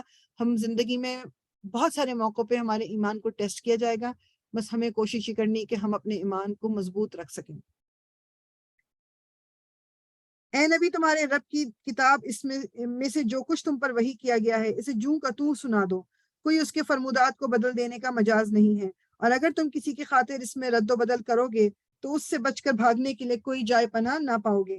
اور اپنے دل کو ان لوگوں کی معیت پر مطمئن کرو جو اپنے رب کی رضا کے طلبگار بن کر صبح و شام اسے پکارتے ہیں، اور ان سے ہرگز نگاہ نہ پھیرو. کیا تم دنیا کی زینت پسند کرتے ہو؟ بیسیکلی جو اس زمانے میں یہ ہوتا تھا، جو پہلے بھی میں ذکر کر چکی ہوں کہ زیادہ تر وہ لوگ جو مکہ میں شروع میں مطلب جو ایمان لائے ہیں وہ زیادہ تر وہ لوگ تھے جو ذرا فائنینشلی اتنے اسٹرانگ نہیں تھے. تو یہ جو قریشی سردار تھے انہوں نے کہنا شروع کر دیا تھا کہ مطلب یہ تو مطلب ہم اگر کوئی اسلام کی اچھی چیز ہوتی تو ہم پہلے اس کو مانتے، اور پھر یہ کہتے تھے کہ ہم تمہاری محفل میں رسول اللہ صلی اللہ علیہ وسلم کو کہتے تھے کہ اس لیے نہیں آتے، ہم اس لیے نہیں تمہارے پاس آتے کہ تمہارے پاس تو سارے یہ لوگ بیٹھے ہوتے ہیں تو ہم تو نہیں آئیں گے. لیکن اللہ تعالیٰ کیا کہہ رہے ہیں کہ جو لوگ جو اللہ کی رضا کے طلبگار ہیں تم ان پہ اپنا ٹائم صرف کرو. تمہیں کیونکہ رسول اللہ کو ہوتا تھا کہ اگر یہ بڑے بڑے لیڈر میری بات سن لیں گے تو باقیوں کے لیے اسلام کو ایکسیپٹ کرنا ایزی ہو جائے گا. لیکن اللہ تعالیٰ یہاں پر ان کو اس چیز سے روکنا. وہ کہتے ہیں کہ ابن عباس کی روایت ہے کہ رسول اللہ صلی اللہ علیہ وسلم کہتے تھے کہ یہ بلال اور صہیب اور عمار اور خباب اور ابن مسعود جیسے غریب لوگ جو تمہاری صحبت میں بیٹھا کرتے ہیں ان کے ساتھ ہم نہیں بیٹھ سکتے. یہ نام لے رہے کیونکہ یہ وہ غریب غربا تھے. انہیں ہٹاؤ تو ہم تمہاری مجلس میں آ سکتے ہیں اور معلوم کر سکتے ہیں کہ تم کیا کہنا چاہتے ہو. اس پر اللہ تعالیٰ نے رسول اللہ صلی اللہ علیہ وسلم کو یہ کہا کہ ان کو تم ان کے ہاتھ پہ چھوڑ دو، تم ان لوگوں پہ توجہ دو جو واقعی دین کو جاننا چاہتے ہیں. کسی ایسے شخص کی اطاعت نہ کرو جس کے دل کو ہم نے اپنی یاد سے غافل کر دیا ہے اور جس نے اپنی خواہش نفس کی پیروی اختیار کر لی ہے اور جس کا طریقہ کار افراط اور تفرید پر مبنی ہے. صاف کہہ دو کہ یہ حق ہے تمہارے رب کی طرف سے، اب جس کا جی چاہے اس مان لے اور جس کا جی چاہے انکار کر دے. ہم نے انکار کرنے والے ظالموں کے لیے ایک آگ تیار کر رکھی ہے جس کی لپیٹیں انہیں گھیرے میں لے چکی ہیں. وہاں اگر وہ پانی مانگیں گے تو ایسے پانی سے ان کی تواضع کی جائے گی جو تیل کی تلچھٹ جیسا ہوگا. یعنی ایک تو گرم ہوگا، دوسرا اوپر سے آئل کون پیتا ہے مطلب، اور گرم آئل وہ بھی تلچھٹ جیسا ہوگا اور ان کا منہ بھون ڈالے گا. اللہ تعالیٰ ہمیں محفوظ رکھے. اور بدترین پینے کی چیز اور بہت ہی بری آرام گاہ ہے وہ لوگ جو مان لیں اور نیک عمل کریں تو یقیناً ہم نیکوکار لوگوں کا اجر ضائع نہیں کرتے. یعنی کہ دونوں طرح کے لوگ جو ہیں اللہ تعالیٰ نے مطلب اگزامپل بتا دی کہ جو اس طرح کے لوگ ہیں جو کہتے ہیں جی ہم تو اب نہیں آ سکتے، نہیں بیٹھیں گے بیکاز یہ ریزن دے رہے ہیں اپنے، تو ان کے لیے بھی کیا ہوگا. اور جو ایمان لائیں گے ان کے لیے اللہ تعالیٰ کہہ رہے ہیں ان کا اجر جو ہے وہ کبھی ضائع نہیں ہوگا. ان کے لیے سدا بہار جنتیں ہیں جن کے نیچے نہریں بہ رہی ہوں گی. وہاں وہ سونے کے کنگنوں سے آراستہ کیے جائیں گے، باریک ریشم اور اطلس اور دیوا کے سبز کپڑے پہنیں گے اور اونچی مسندوں پر تکیے لگا کر بیٹھیں گے، بہترین اجر اور اعلیٰ درجے کے جائے مقام قیام۔ اے محمد ان کے سامنے مثال پیش کر دو۔ اب یہ جو ہے دوسرا جو ٹرائل تھا، دوسرا وہ کس چیز کا میں نے بتایا تھا آپ سے، کہ جب اللہ تعالیٰ مال و دولت مطلب کچھ نواز دیتا ہے، ٹھیک ہے، تو یہ وہ ہے۔ ان میں سے ایک دو اے محمد ان کے سامنے مثال پیش کرو، دو شخص تھے، ان میں سے ایک کو ہم نے انگور کے 2 باغ دیے۔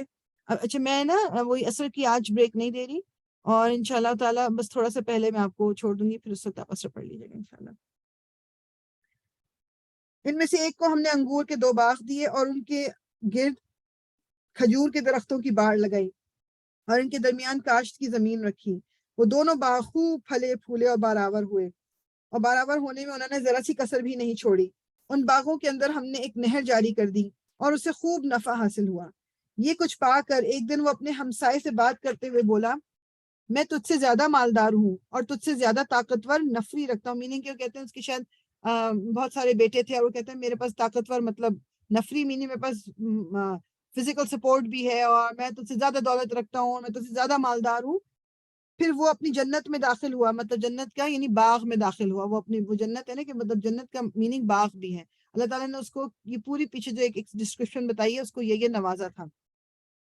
پھر وہ اپنی جنت میں داخل ہوا اور اپنے نفس کے حق میں ظالم بن کر کہنے لگا، میں نہیں سمجھتا کہ یہ دولت کبھی فنا ہو جائے گی، اور مجھے توقع نہیں کہ قیامت کی گھڑی کبھی آئے گی۔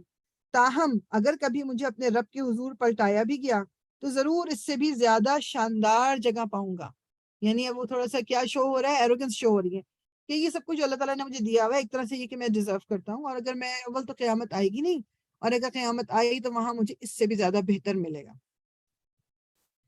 اس کے ہمسائے نے گفتگو کرتے ہوئے اس سے کہا، کیا تو کفر کرتا ہے اس ذات سے جس نے تجھے مٹی سے اور پھر نطفے سے پیدا کیا اور تجھے ایک پورا آدمی بنا کھڑا کیا؟ رہا میں تو میرا رب تو وہی اللہ ہے، اور میں اس کے ساتھ کسی کو شریک نہیں کرتا۔ اور جب تو اپنی جنت میں داخل ہو رہا تھا تو اس وقت تیری زبان سے یہ کیوں نہ نکلا کہ ماشاء اللہ لا قوت الا باللہ؟ یہ جسے مجھے اور آپ کو بھی بتایا جا رہا ہے، کسی کی اچھی چیز کو دیکھیں، اپنی اچھی چیز کو دیکھیں، ماشاء اللہ لا قوت الا باللہ یہ ضرور کہیں، ماشاء اللہ ضرور کہیں۔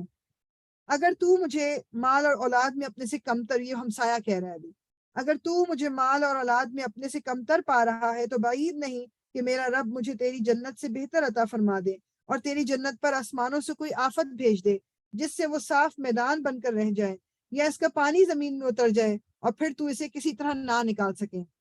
آخرکار ہوا یہ کہ اس کا سارا ثمرہ، جب اس کے جو ساری زمین اور اس میں پھل پھول جو بھی تھے، مارا گیا، اور وہ اپنے انگوروں کے باغ کو ٹٹیوں پر الٹا، ٹٹی مین ٹٹی کہتے ہیں بیسیکلی جو یہ لکڑی کا ایک جال سا بنا ہوتا ہے جس میں بیل چڑھائی جاتی ہے، اس پہ وہ اپنے انگوروں کی بیل کو الٹا پڑا دیکھ کر اپنی لگائی ہوئی لاگت پر ہاتھ ملتا رہ گیا اور کہنے لگا، کاش میں نے اپنے رب کے ساتھ کسی کو شریک نہ ٹھہرایا ہوتا۔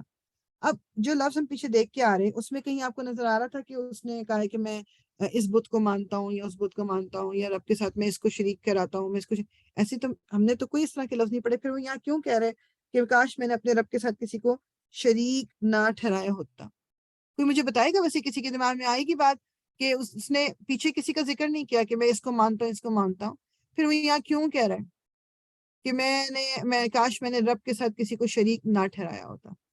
Anyone can unmute and you can let me know. کیا لگتا ہے آپ کو؟ مجھے کوئی نہیں سمجھ نہیں آیا۔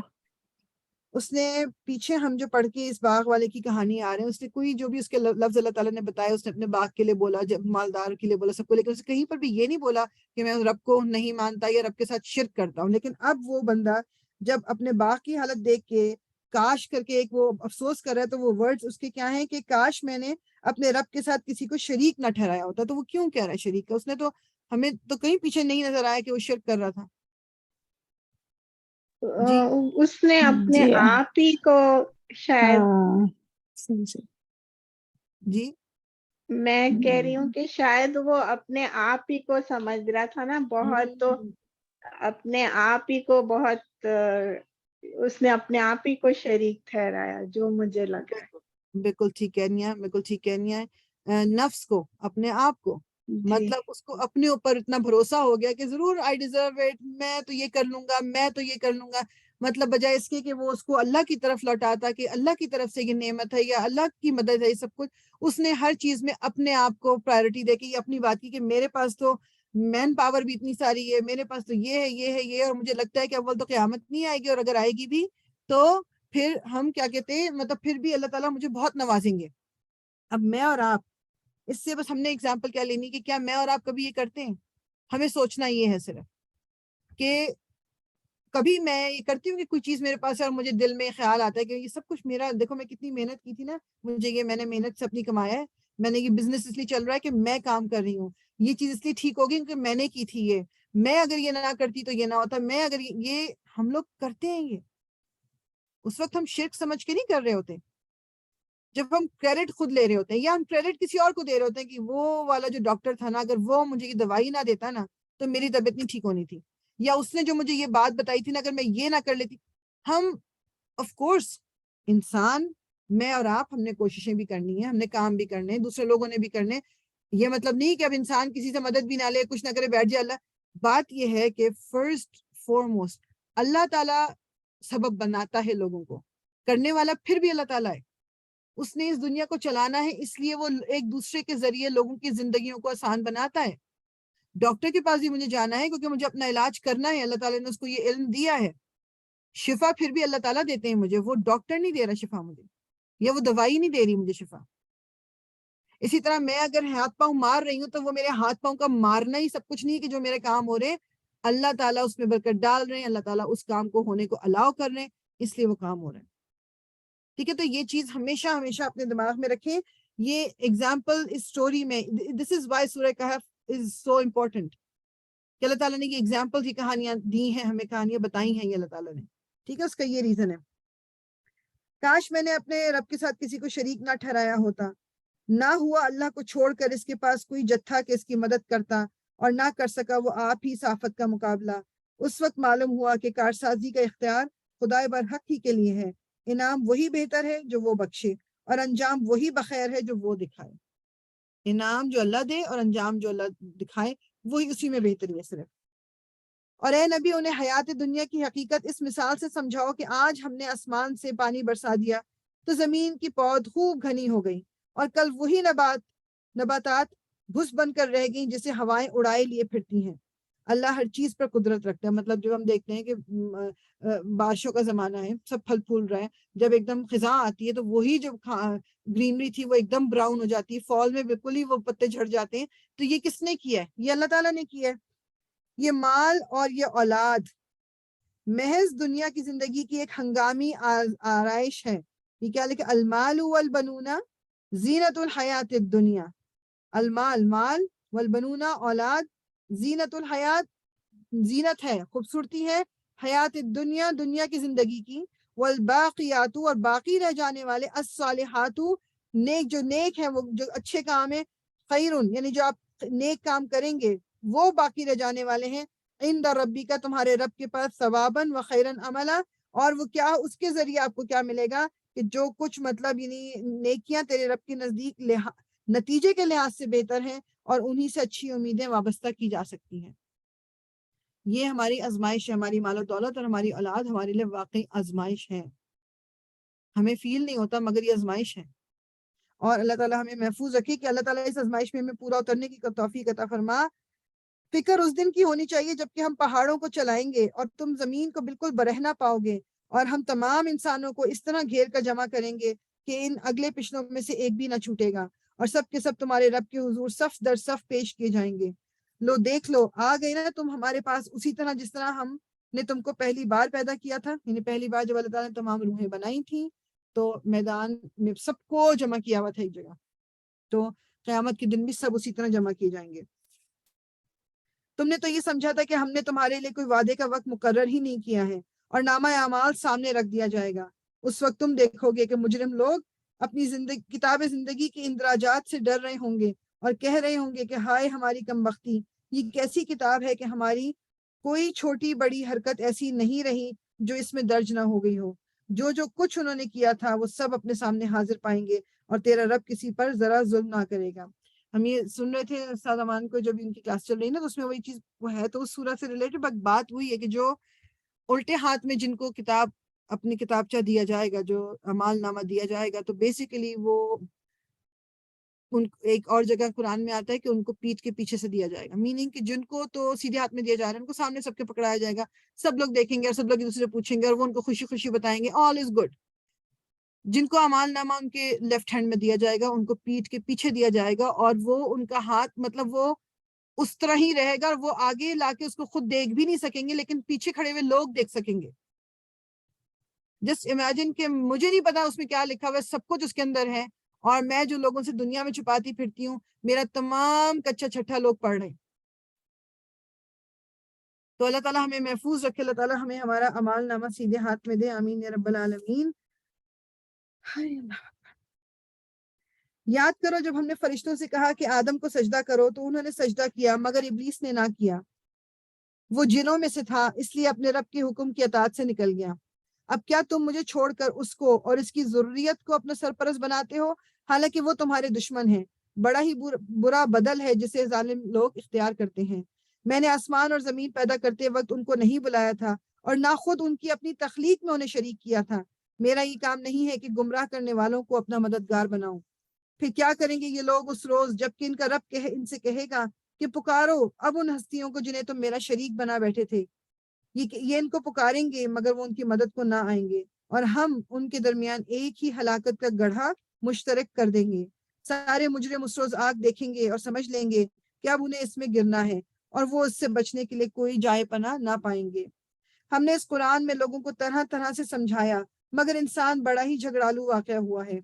ان کے سامنے جب ہدایت آئی تو اسے ماننے اور اپنے رب کی حضور معافی چاہنے سے آخر ان کو کس چیز نے روک دیا؟ اس کے سوا اور کچھ نہیں کہ وہ منتظر ہیں کہ ان کے ساتھ بھی وہی کچھ ہو جو پچھلی قوموں کے ساتھ ہو چکا ہے, یا یہ کہ وہ عذاب کو سامنے آتا دیکھ لیں.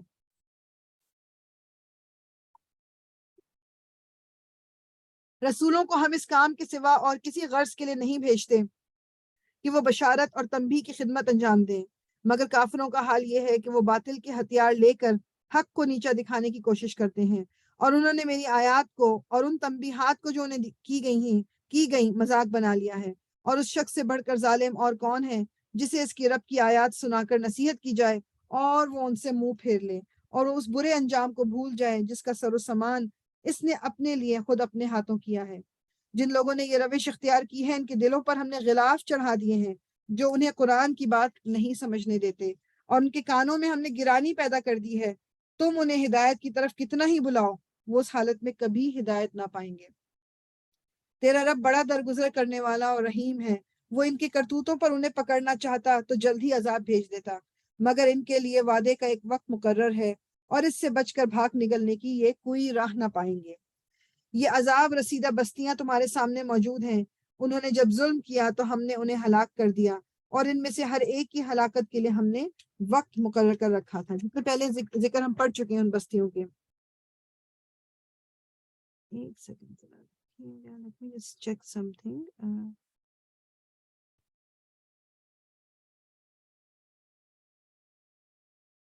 اوکے, اب یہ قصہ شروع ہو رہا ہے نالج کا, جو نالج کا ٹرائل تھا.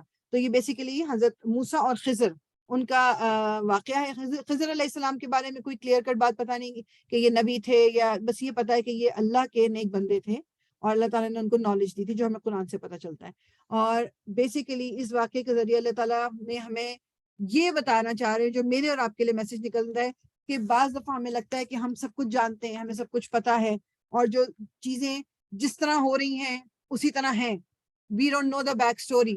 بہت سے لوگوں کو ہم دیکھ کے ہم اپنے اندازے لگا لیتے ہیں کہ یہ جو یہ کر رہا ہے نا یہ تو بڑا ہی, اس کے بارے میں ایک واقعہ تھا, I think this was a true story, I don't remember, لیکن بہرحال وہ واقعہ یہ تھا جس سے بات تھوڑی کلیئر ہو جائے گی آپ کو, کہ ایک بندہ مسجد کی طرف جا رہا تھا تو اس نے دیکھا کہ ایک داڑھی والے کافی بزرگ سے, مطلب بزرگ بھی کیا ہے, جسے ایک ہوتا ہے نا بہت, جن کو آپ دیکھ کے کہو کہ ضرور کوئی نیک بندہ ہوگا, داڑھی بھی ہے, ٹوپی پہنی ہوئی, شلوار اونچی. وہ مسجد کی طرف گئے, اندر گئے, مسجد میں جا کے انہوں نے مطلب وہ وہاں جو مسجد کے ساتھ برابر میں واش روم وغیرہ تھا وہ یوز کیا.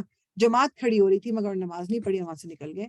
اور مطلب اس شخص نے سوچا کہ مطلب اتنی داڑھی شاڑی رکھی ہوئی اور سارا کچھ, اور پھر بھی مطلب نماز کا ٹائم تھا, بندہ نماز ہی پڑھ لیتا ہے, نماز نہیں پڑھی. تو بعد میں اس پہ کلیئر یہ ہوا, خیر اس کو یہ پتا چل گیا کہ تم جب کسی سے ذکر کے دیکھا, اس کو دیکھا تھا کہ وہ محلے میں سب ایک دوسرے کو جانتے ہیں. کہ وہ آیا تھا اور نماز ویسے تو بظاہر بڑا مولوی شولوی بنتے تو نماز بھی نہیں پڑھی. تو پھر اس کو بتایا گیا کہ یہ کہیں اور سے آ رہے تھے اور وہاں پر نماز جماعت کے ساتھ پڑھ کے آئے ہیں اس مسجد میں. تو یہاں راستے میں ان کو رک کے یہاں سے مطلب رفع حاجت تھی وٹ ایور, تو he just stopped here, he had already prayed. پھر ہم کسی اور کو دیکھتے ہیں, ہم کبھی دیکھتے ہیں اچھا جی یہ اچھی خاصی چلتی پھرتی لگتی ہیں تو کرسی پہ بیٹھ کے نماز پڑھ رہی ہیں, ہم ان پہ وہ ہمیں کیا پتا. تو اللہ تعالیٰ اس کے ذریعے ہمیں یہ بھی بتائے گا کہ بعض دفعہ جو چیزیں آپ جس طرح دیکھتے ہو وہ ویسی نہیں ہوتی. اللہ تعالیٰ ہے جو صرف حقیقت کو جانتا ہے. آپ نے ظاہری چیز کی بیسس پہ ہم فیصلے کر لیتے ہیں, ہم لوگوں کے بارے میں فیصلے کر لیتے ہیں, مطلب وہ یعنی کتنی ساری چیزیں ہیں اور یہ ہم سب جانتے ہیں. وہی جس ایکسیپٹ کہ ہاں جی ضرور ایسا ہی ہوا ہوگا, وجہ اس کے کہ ہم چیزوں کو ذرا اچھی طریقے سے سمجھنے کی کوشش کریں. تو انشاءاللہ ایک قصے کو سنتے ہیں. ذرا ان کو وہ قصہ سناؤ جو موسیٰ کو پیش آیا تھا جبکہ موسیٰ نے اپنے خادم سے کہا تھا کہ میں اپنا سفر ختم نہ کروں گا جب تک کہ دونوں دریاؤں کے سنگم پر نہ پہنچ جاؤں, ورنہ میں ایک زمانہ دراز تک چلتا ہی رہوں گا. اللہ تعالیٰ نے ان کو بتایا تھا کہ تم اس طرح جاؤ گے تو وہاں دو دریا سمندر جہاں ملیں گے وہاں پر تمہیں خضر ملے گا. اور یہ اپنے ایک نوکر جو ان کے ساتھ خادم جو تھا اس کے ساتھ نکلے تھے اور مطلب اس کو کہہ دیا تھا کہ مجھے تم بتا دینا کہ میں مطلب جب یعنی اس پہ جا کے رکیں گے ہم, ٹھیک ہے, اس پوائنٹ پہ جا کے ہم نے رکنا ہے. بس جب وہ ان کے سنگم پر پہنچے تو اپنی مچھلی سے کھانے کے لیے انہوں نے ساتھ میں مچھلی رکھی ہوئی تھی اور انہوں نے کیا کہتے ہیں بیچ میں کسی وقت وہ مچھلی جو تھی نکل کے پانی میں چلی گئی. انہیں نہیں پتا چلا, ان کے نوکر نے جو خادم تھا اس نے دیکھا مگر وہ ان کو بتانا بھول گیا. معجزے والی بات یہ تھی کہ وہ مچھلی پکی ہوئی تھی, it was a cooked fish. تو ان کو بیسیکلی یہ بتایا گیا تھا کہ جہاں وہ مچھلی پانی میں جائے گی that is the place you need to go. اچھا تو میں بیک گراؤنڈ تھوڑا سا بتا رہی ہوں کہ کچھ چیزیں تاکہ آپ کو کلیئر ہو جائیں. جب وہ ان کے سنگم پر پہنچے تو اپنی مچھلی سے غافل ہو گئے, وہ نکل کر اس طرح دریا میں چلی گئی جیسے کوئی سرنگ لگی ہو. آگے جا کے موسیٰ نے اپنے خادم سے کہا کہ لاؤ ہمارا ناشتہ, آج کے سفر میں تو ہم بری طرح تھک گئے ہیں. خادم نے کہا آپ نے دیکھا یہ کیا ہوا, جب ہم اس چٹان کے پاس ٹھہرے ہوئے تھے اس وقت مجھے مچھلی کا خیال نہ رہا اور شیطان نے مجھ کو ایسا غافل کر دیا کہ میں اس کا ذکر کرنا آپ سے بھول گیا. مچھلی تو عجیب طریقے سے نکل کر دریا میں چلی گئی. ٹھیک ہے, دریا میں چلی گئی یعنی وہ پکی ہوئی تھی دریا میں چلی گئی. موسیٰ نے کہا اسی کی تو ہمیں تلاش تھی. چنانچہ وہ دونوں اپنے نقش قدم پر واپس ہوئے, انہوں نے کشتی واپس موڑ لی اور وہاں انہوں نے ہمارے بندوں میں سے ایک بندے کو پایا جسے ہم نے اپنی رحمت سے نوازا تھا اور اپنی طرف سے خاص علم عطا کیا تھا. یہ خضر علیہ السلام کی بات ہو رہی ہے. موسیٰ نے اس سے کہا کیا میں آپ کے ساتھ رہ سکتا ہوں تاکہ آپ مجھے بھی اس دانش کی تعلیم دیں جو آپ کو سکھائی گئی ہیں. اس نے جواب دیا آپ میرے ساتھ صبر نہیں کر سکتے اور جس چیز کی آپ کو خبر نہ ہو آخر آپ اس پر صبر کر بھی کیسے سکتے ہیں. موسیٰ نے کہا انشاءاللہ آپ مجھے صابر پائیں گے اور میں کسی معاملے میں آپ کی نافرمانی نہ کروں گا. اس نے کہا اچھا اگر آپ میرے ساتھ چلتے ہیں تو مجھ سے کوئی بات نہ پوچھیے گا جب تک کہ میں خود اس کا آپ سے ذکر نہ کروں. پہلے انہوں نے کہہ دیا کہ آپ چپ نہیں رہ سکو گے, آپ کو چیزیں نظر آئیں گی, آپ سوال کرو گے. حضرت موسیٰ نے کہا کہ نہیں میں کوئی سوال نہیں کروں گا اور میں آپ کے ساتھ آرام سے چلوں گا. انہوں نے کہا ٹھیک ہے مجھ سے کوئی بات اس وقت تک نہ پوچھیے گا جب تک میں خود کچھ نہ بتاؤں. تو اچھا اب وہ دونوں روانہ ہوئے یہاں تک کہ جب وہ ایک کشتی میں سوار ہو گئے تو اس شخص نے کشتی میں شگاف ڈال دیا, یعنی ہول کر دیا کشتی میں. موسیٰ نے کہا آپ نے اس میں شگاف ڈال دیا تاکہ سب کشتی والوں کو ڈبو دیں, یہ تو آپ نے ایک سخت حرکت کر ڈالی. یعنی انسان دیکھا, اب یہ نبی کی بات ہو رہی ہے, ہم بھی تو اسی طرح ہوتے ہیں اتاولے سے, ہمیں بھی برداشت نہیں ہوتے. انہوں نے کہا کہ ابھی ان کو کہا گیا کہ سوال نہ پوچھنا.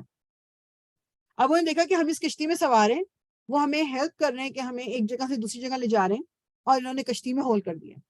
تو یہ تو بہت بری حرکت ہوئی ہے. اس نے کہا میں تم سے کہا نہ تھا کہ تم میرے ساتھ صبر نہیں کر سکتے. موسیٰ نے کہا بھول چوک پر مجھے نہ پکڑیے, میرے معاملے میں آپ ذرا سختی سے کام نہ لیں. انہوں نے ان سے کہا مجھے آپ پلیز معاف کر دیں, میں دوبارہ نہیں کروں گا. پھر وہ دونوں چلے یہاں تک کہ ان کو ایک لڑکا ملا اور اس شخص نے اسے قتل کر دیا. موسیٰ علیہ السلام نے کہا آپ نے ایک بے گناہ کی جان لے لی حالانکہ اس نے کسی کا خون نہ کیا تھا, یہ کام تو آپ نے بہت ہی برا کیا. اس نے کہا میں نے تم سے کہا نہ تھا کہ تم میرے ساتھ صبر نہیں کر سکتے. موسیٰ علیہ السلام نے کہا اس کے بعد اگر میں آپ سے کچھ پوچھوں تو آپ مجھے ساتھ نہ رکھیے, لیجیے اب تو میری طرف سے آپ کو عذر مل گیا. یعنی انہوں نے بچے کو قتل کر دیا. اب وہ حضرت موسیٰ ظاہری باتیں دیکھ رہے ہیں, وہ کیسے برداشت کرتے, ان سے پھر رہا نہ گیا, آپ نے پھر بیچ میں سوال کر لیا. اور یہ اب اس سے تھوڑا سا اندازہ کہ ہم لوگ بھی اس طرح کرتے ہیں نا بعض دفعہ کوئی چیز. آپ یہ دیکھو یقین یعنی میرے ساتھ یہ بہت دفعہ ہو چکا ہے, کسی اسلامک لیکچر میں بیٹھے ہوئے یا کوئی جیسے آج کل بھی کلاسز جو میں لے رہی ہوں, تو بعض دفعہ دماغ میں کوشچن آتے ہیں. اب وہ کوشچن آ رہا ہوتا ہے یہ جو انہوں نے بولا ہے کیا. اور لیکن میرا اپنا یہ کافی حد تک ایکسپیرینس ہے کہ جب آپ اس کوشچن کو لے کے آپ ٹھیک ہے دماغ میں رکھو, آپ کا تھوڑی دیر بعد یا ڈیورنگ دیٹ لیکچر وہ اس کوشچن کا آنسر خود ہی مل جاتا ہے. تو اگر تھوڑا سا ہم صبر کر لیں, بعض دفعہ ہو سکتا ہے کہ جواب نہ ملے, تو ڈیفینیٹلی ہمیں پوچھنا چاہیے if it's a valid thing, لیکن اکثر جواب مل جاتا ہے. اب موسیٰ علیہ السلام کو بھی جو انہوں نے کہا کہ مطلب تم صبر نہیں کر سکو گے, کیا ان کو پتا تھا کہ یہ چیزیں جب وہ ہوتے ہوئے دیکھیں گے یہ ان کی آزمائش تھی. دس از این آزمائش, کیونکہ موسیٰ علیہ السلام کو یہ تھا کہ میرے پاس تو بہت نالج ہے. تو یہ ان کے ذریعے ہمیں بتایا جا رہا ہے کہ نالج صرف اللہ کے پاس ہے. مجھے اور آپ کو جو نالج ملی ہوئی ہے اٹس ویری لمیٹڈ. اچھا جناب, انہوں نے کہا کہ اب تو میری طرف سے آپ کو عذر مل گیا. پھر وہ آگے چلے یہاں تک کہ ایک بستی میں پہنچے اور وہاں کے لوگوں سے کھانا مانگا, مگر انہوں نے ان دونوں کی ضیافت سے انکار کر دیا, ان لوگوں نے کھانا دینے سے انکار کر دیا. وہاں انہوں نے ایک دیوار دیکھی جو گرا چاہتی تھی, یعنی گرنے والی تھی. اس شخص نے اس دیوار کو پھر قائم کر دیا. موسیٰ علیہ السلام نے کہا اگر آپ چاہتے تو اس کام کی اجرت لے سکتے تھے, یعنی یہ لوگ ہمیں کھانا نہیں دے رہے, انہوں نے انکار کر دیا اور آپ انہی کے مطلب بستی میں یہ دیوار گر رہی تھی, آپ نے مفت میں دیوار بنا دی. اگر آپ چاہتے تو ان سے اس کے ذریعے کچھ پیسے لے لیتے, پھر ہم ان پیسوں سے کچھ کھانا خرید لیتے. اس نے کہا بس اب میرا اور تمہارا ساتھ ختم ہوا, اب میں تمہیں ان باتوں کی حقیقت بتاتا ہوں جن پر تم صبر نہ کر سکے. اس کشتی کا معاملہ یہ ہے کہ وہ چند غریب آدمیوں کی کشتی تھی جو دریا میں محنت مزدوری کرتے ہیں. میں نے چاہا کہ اسے عیب دار کر دوں, کیونکہ آگے ایک ایسے بادشاہ کا علاقہ تھا جو ہر کشتی کو زبردستی چھین لیتا تھا. ٹھیک ہے, یعنی اس نے یہ کیا کہ کشتی کو بعد میں یہ جو مچھیرے ہیں جو مچھلیاں پکڑنے والے, یہ بعد میں اس کو ٹھیک کر لیں گے, وہ تو فکس کرنا مشکل نہیں اگر ہول ہو گیا. لیکن بادشاہ جب دیکھے گا کہ بادشاہ کو یہ عادت ہے کہ وہ ان لوگوں کا سامان ان سے چھین لیتا ہے, لیکن جب وہ دیکھے گا کہ کشتی جو ہے بالکل یہ تو مطلب ناکارہ ہے, تو ہول ہوا ہوا ہے, تو وہ ان کو چھوڑ دے گا. تو اس لیے میں نے یہ کام کیا. رہا وہ لڑکا, تو اس کے جس بچے کو قتل کیا تھا لڑکے کو, تو اس کے والدین مومن تھے. ہمیں اندیشہ ہوا, یہ اللہ تعالیٰ نے ان کو کہا تھا, آف کورس یہ اللہ تعالیٰ نے حضرت خضر کو کہا تھا یہ کرنے کو, انہوں نے اپنے پاس سے نہیں کیا. ہمیں اندیشہ ہوا کہ یہ لڑکا اپنی سرکشی اور کفر سے ان کو تنگ کرے گا, اس لیے ہم نے چاہا کہ ان کا رب اس کے بدلے ان کو ایسی اولاد دے جو اخلاق میں بھی اس سے بہتر ہو اور جس سے سلسلہ رحمی بھی زیادہ متوقع ہو. یعنی بیسیکلی اس کو قتل کر کے اللہ تعالیٰ ان کو مطلب اللہ تعالیٰ نے ان سے بچہ لے لیا, اس کی جگہ دوسری چیز دے. تو یہ اگر اس کو میں اس طرح جنرلائز کروں کہ بعض دفعہ ہم سے بھی کوئی چیز چھین لی جاتی ہے, ہم سے کوئی چیز لے لی جاتی ہے, اور اس وقت ہمارا دل بہت زیادہ خراب ہو رہا ہوتا ہے, لیکن اس وقت صرف اپنے آپ کو بتا لے اللہ تعالیٰ نے جو مجھ سے چیز لی ہے مجھے اس سے بہتر چیز اللہ تعالیٰ دے گا, اس وقت مجھے کچھ صبر کرنا ہے اس کے اوپر. اور اس دیوار کا معاملہ یہ ہے کہ یہ 2 یتیم لڑکوں کی ہے جو اس شہر میں رہتے ہیں. اس دیوار کے نیچے ان بچوں کے لیے ایک خزانہ چھپا ہوا ہے, اور ان کا باپ ایک نیک آدمی تھا.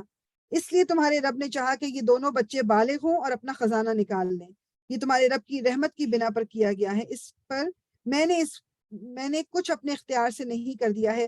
یہ ہے حقیقت ان باتوں کی جن پر تم صبر نہ کر سکے. اور وہ دیوار اس کے نیچے, وہ باپ تو دنیا سے جا چکا تھا, اس نے اپنے بچوں کے لیے جانے سے پہلے دیوار کے نیچے خزانہ چھپایا ہوا تھا, اور وہ نیک بندہ تھا. تو دیکھا, اب یہ دیکھیں کہ وہ ایک نیک انسان تھا, اس کے اس دنیا سے جانے کے بعد بھی اللہ تعالیٰ کیسے اس کے اللہ تعالیٰ واچنگ اوور, مطلب اس بچوں کو بھی اللہ تعالیٰ نے چھوڑ نہیں دیا. جیسے ہمیں بعض دفعہ یہ فکر ہوتی ہے نا, جو مجھے تو کم از کم یہ خیال دماغ میں ضرور آ جاتا ہے کہ جیسے میں دنیا سے چلی گئی, بچوں, اب تو بچے بڑے ہو گئے, جب چھوٹے ہوتے تو انسان کو کتنی زیادہ فکر ہوتی ہے نا کہ بچوں, اگر میں چلی گئی یا مجھے کچھ ہو گیا تو بچوں کا کیا ہوگا. تو اپنے آپ کو یہ بتائیں کہ جس رب نے وہ بچے پیدا کیے ہیں, جس رب نے وہ بچے مجھے دیے ہیں, وہ رب کہیں نہیں جا رہا. اس رب نے کوئی کرائٹیریا نہیں بنایا ہوا کہ ان بچوں کے جب تک ماں باپ زندہ رہیں گے تب تک میں ان کی دیکھ بھال کروں گا, جیسے ہی ماں باپ جائیں گے تو میں بھی ان کی دیکھ بھال چھوڑ دوں گا.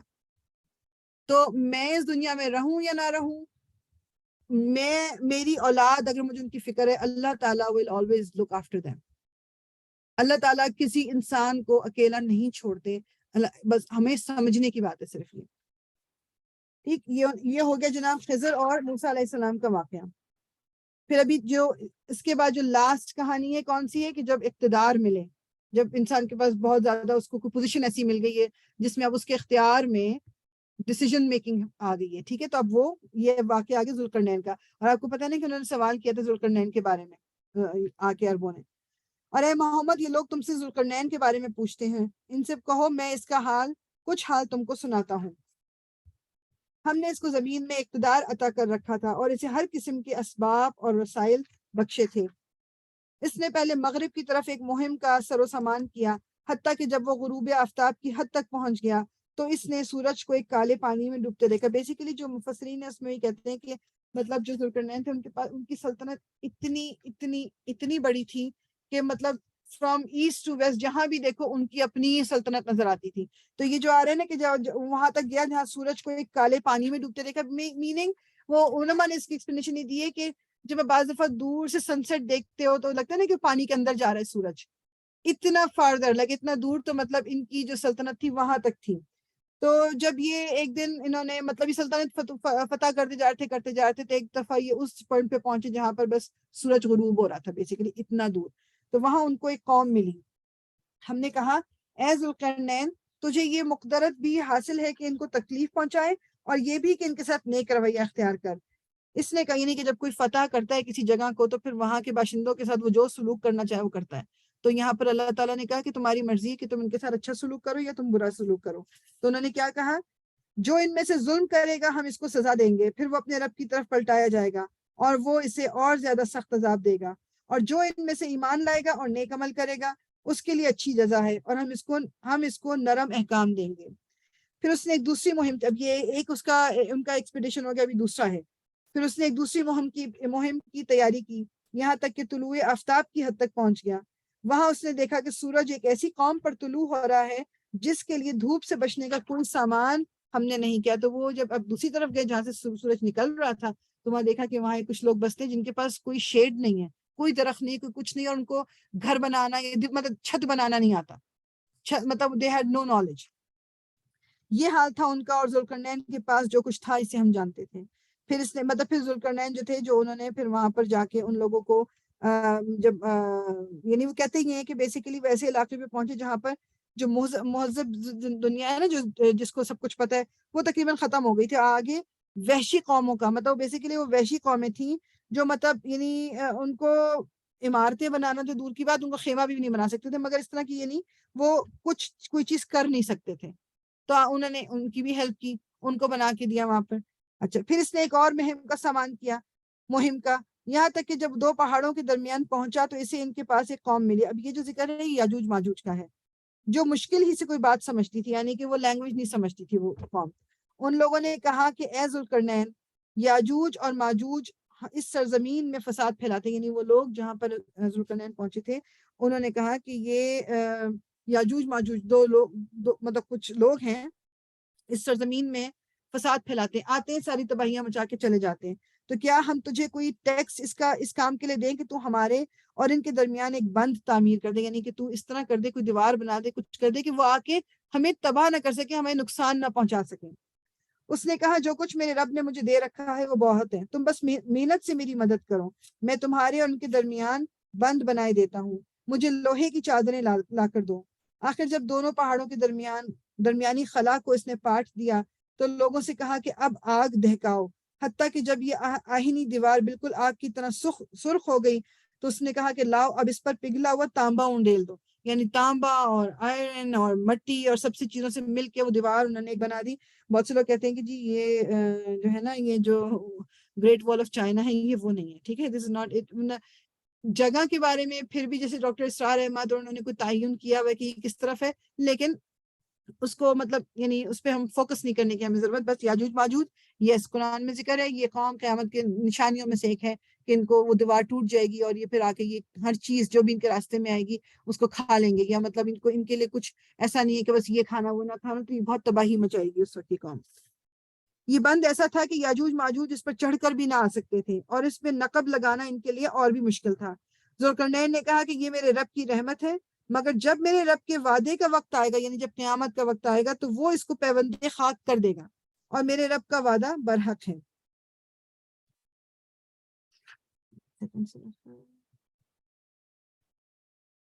ہاں اس میں اب یہ جو ذوالقرنین کا واقعے سے ہمیں سبق کیا لینا ہے کہ اللہ تعالیٰ نے کتنا، یعنی آپ امیجن کر لو کہ وہ فتوحات پہ اور مطلب ہر طرح کی چیزیں اللہ تعالیٰ نے دی ہوئی ہیں، اس کے باوجود بھی وہ ہر بات توحید پر قائم ہے. مطلب یعنی مال و دولت ان کے دماغ تک نہیں پہنچی، یہ نہیں کہا گیا کہ وہ نبی تھے کوئی، لیکن اللہ تعالیٰ نے ان کو بہت نوازا تھا. تو یہ چوتھی جو سٹوری تھی وہ یہاں پر آپ کی ختم ہوتی ہے. مطلب بیسیکلی یہ لیسن جو ہے نا، یہ سمجھ یہی آتی ہے کہ اس لیے ہمیں کہا گیا کہ اس کو بار بار پڑھنے کا، یہ ہمیں ریمائنڈر ملتا ہے. یہ چاروں ٹرائلز جو ہیں ہم سب کی زندگی میں ہوتے رہتے ہیں. اور اس روز ہم لوگوں کو چھوڑ دیں گے کہ سمندر کی موجوں کی طرح ایک دوسرے سے گتھم گتھا ہوں، اور سور پھونکا جائے گا، اور ہم سب انسانوں کو ایک ساتھ جمع کریں گے. اور وہ دن ہوگا جب ہم جہنم کو کافروں کے سامنے لائیں گے، ان کافروں کے سامنے جو میری نصیحت کی طرف سے اندھے بنے ہوئے تھے اور کچھ سننے کے لیے تیار نہ تھے. تو کیا یہ لوگ جنہوں نے کفر اختیار کیا ہے یہ خیال کرتے ہیں کہ مجھے چھوڑ کر میرے بندوں کو اپنا کارساز بنا لیں؟ ہم نے ایسے کافروں کی ضیافت کے لیے جہنم تیار کر رکھی ہے. اے محمد ان سے کہو، کیا ہم تمہیں بتائیں کہ اپنے اعمال میں سب سے زیادہ ناکام و نامراد لوگ کون ہیں؟ وہ کہ دنیا کی زندگی میں جن کی ساری سعی اور جہد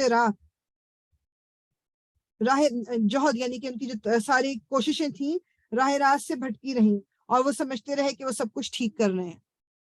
یہ وہ لوگ ہیں جنہوں نے اپنے رب کی آیات کو ماننے سے انکار کیا اور اس کی حضور پیشی کا یقین نہ کیا، اس لیے ان کے سارے اعمال ضائع ہو گئے. قیامت کے روز ہم انہیں کوئی وزن نہ دیں گے. وزن نہ دینے کا مطلب یعنی ان کے اعمال بالکل اس طرح ہوں گے، ہواؤں میں اڑ رہے ہوں گے. they will have no weightage. جو بیلنس میں ڈالا جائے گا نا، وہ بیلنس موو ہی نہیں ہوگا. وہ پہلے بھی میں اگزامپل دے چکی ہوں نا کہ اس کی کہ جب آپ سورج کی ریز آپ دیکھتے ہو نا کھڑکی سے جب آ رہی ہوتی ہیں، اس میں وہ ہلکے ہلکے دانے دانے سے تیرتے ہوئے نظر آ رہے ہیں. وہ کہہ رہے ہیں کہ اس طرح کی ہو جائیں گی آپ کی وہ والے آپ کے اعمال جن کی کوئی ویلیو نہیں ہوگی. they have no weight. ان کی جزا جہنم ہے اس کفر کے بدلے جو انہوں نے کیا، اور اس مذاق کی پاداش میں جو وہ میری آیات اور میرے رسولوں کے ساتھ کرتے رہے. البتہ وہ لوگ جو ایمان لائے اور جنہوں نے نیک عمل کیے، ان کی میزبانی کے لیے فردوس کے باغ ہوں گے جن میں وہ ہمیشہ رہیں گے، اور کبھی اس جگہ سے نکل کر کہیں جانے کو ان کا جی نہ چاہے گا. اے محمد کہو کہ اگر سمندر میرے رب کی باتیں لکھنے کے لیے روشنائی بن جائے تو وہ ختم ہو جائے گا مگر میرے رب کی باتیں ختم نہ ہوں، بلکہ اگر اتنی ہی روشنائی ہمیں اور لے آئیں تو وہ بھی کفایت نہ کریں. اس پوائنٹ پہ جو کوئکلی میں بس ایک بات ہی کروں گی کہ آپ یہ دیکھو کہ اللہ تعالیٰ خود کہہ رہے ہیں نا کہ باتیں ختم نہیں ہوں گی اور انک ختم ہو جائے گی. تو مجھے اور آپ کو یہ سوچنا ہے کہ وہ رب جس کے پاس اور کتنی باتیں تھیں، اس نے پھر جو باتیں اس قرآن کے اندر لکھی ہوں گی تو یقیناً پھر چوز کر کے وہ باتیں بتائی ہوں گی ہمیں جن کا ہماری زندگی میں سے تعلق ہے، جو ہماری زندگی کے لیے امپورٹنٹ ہیں.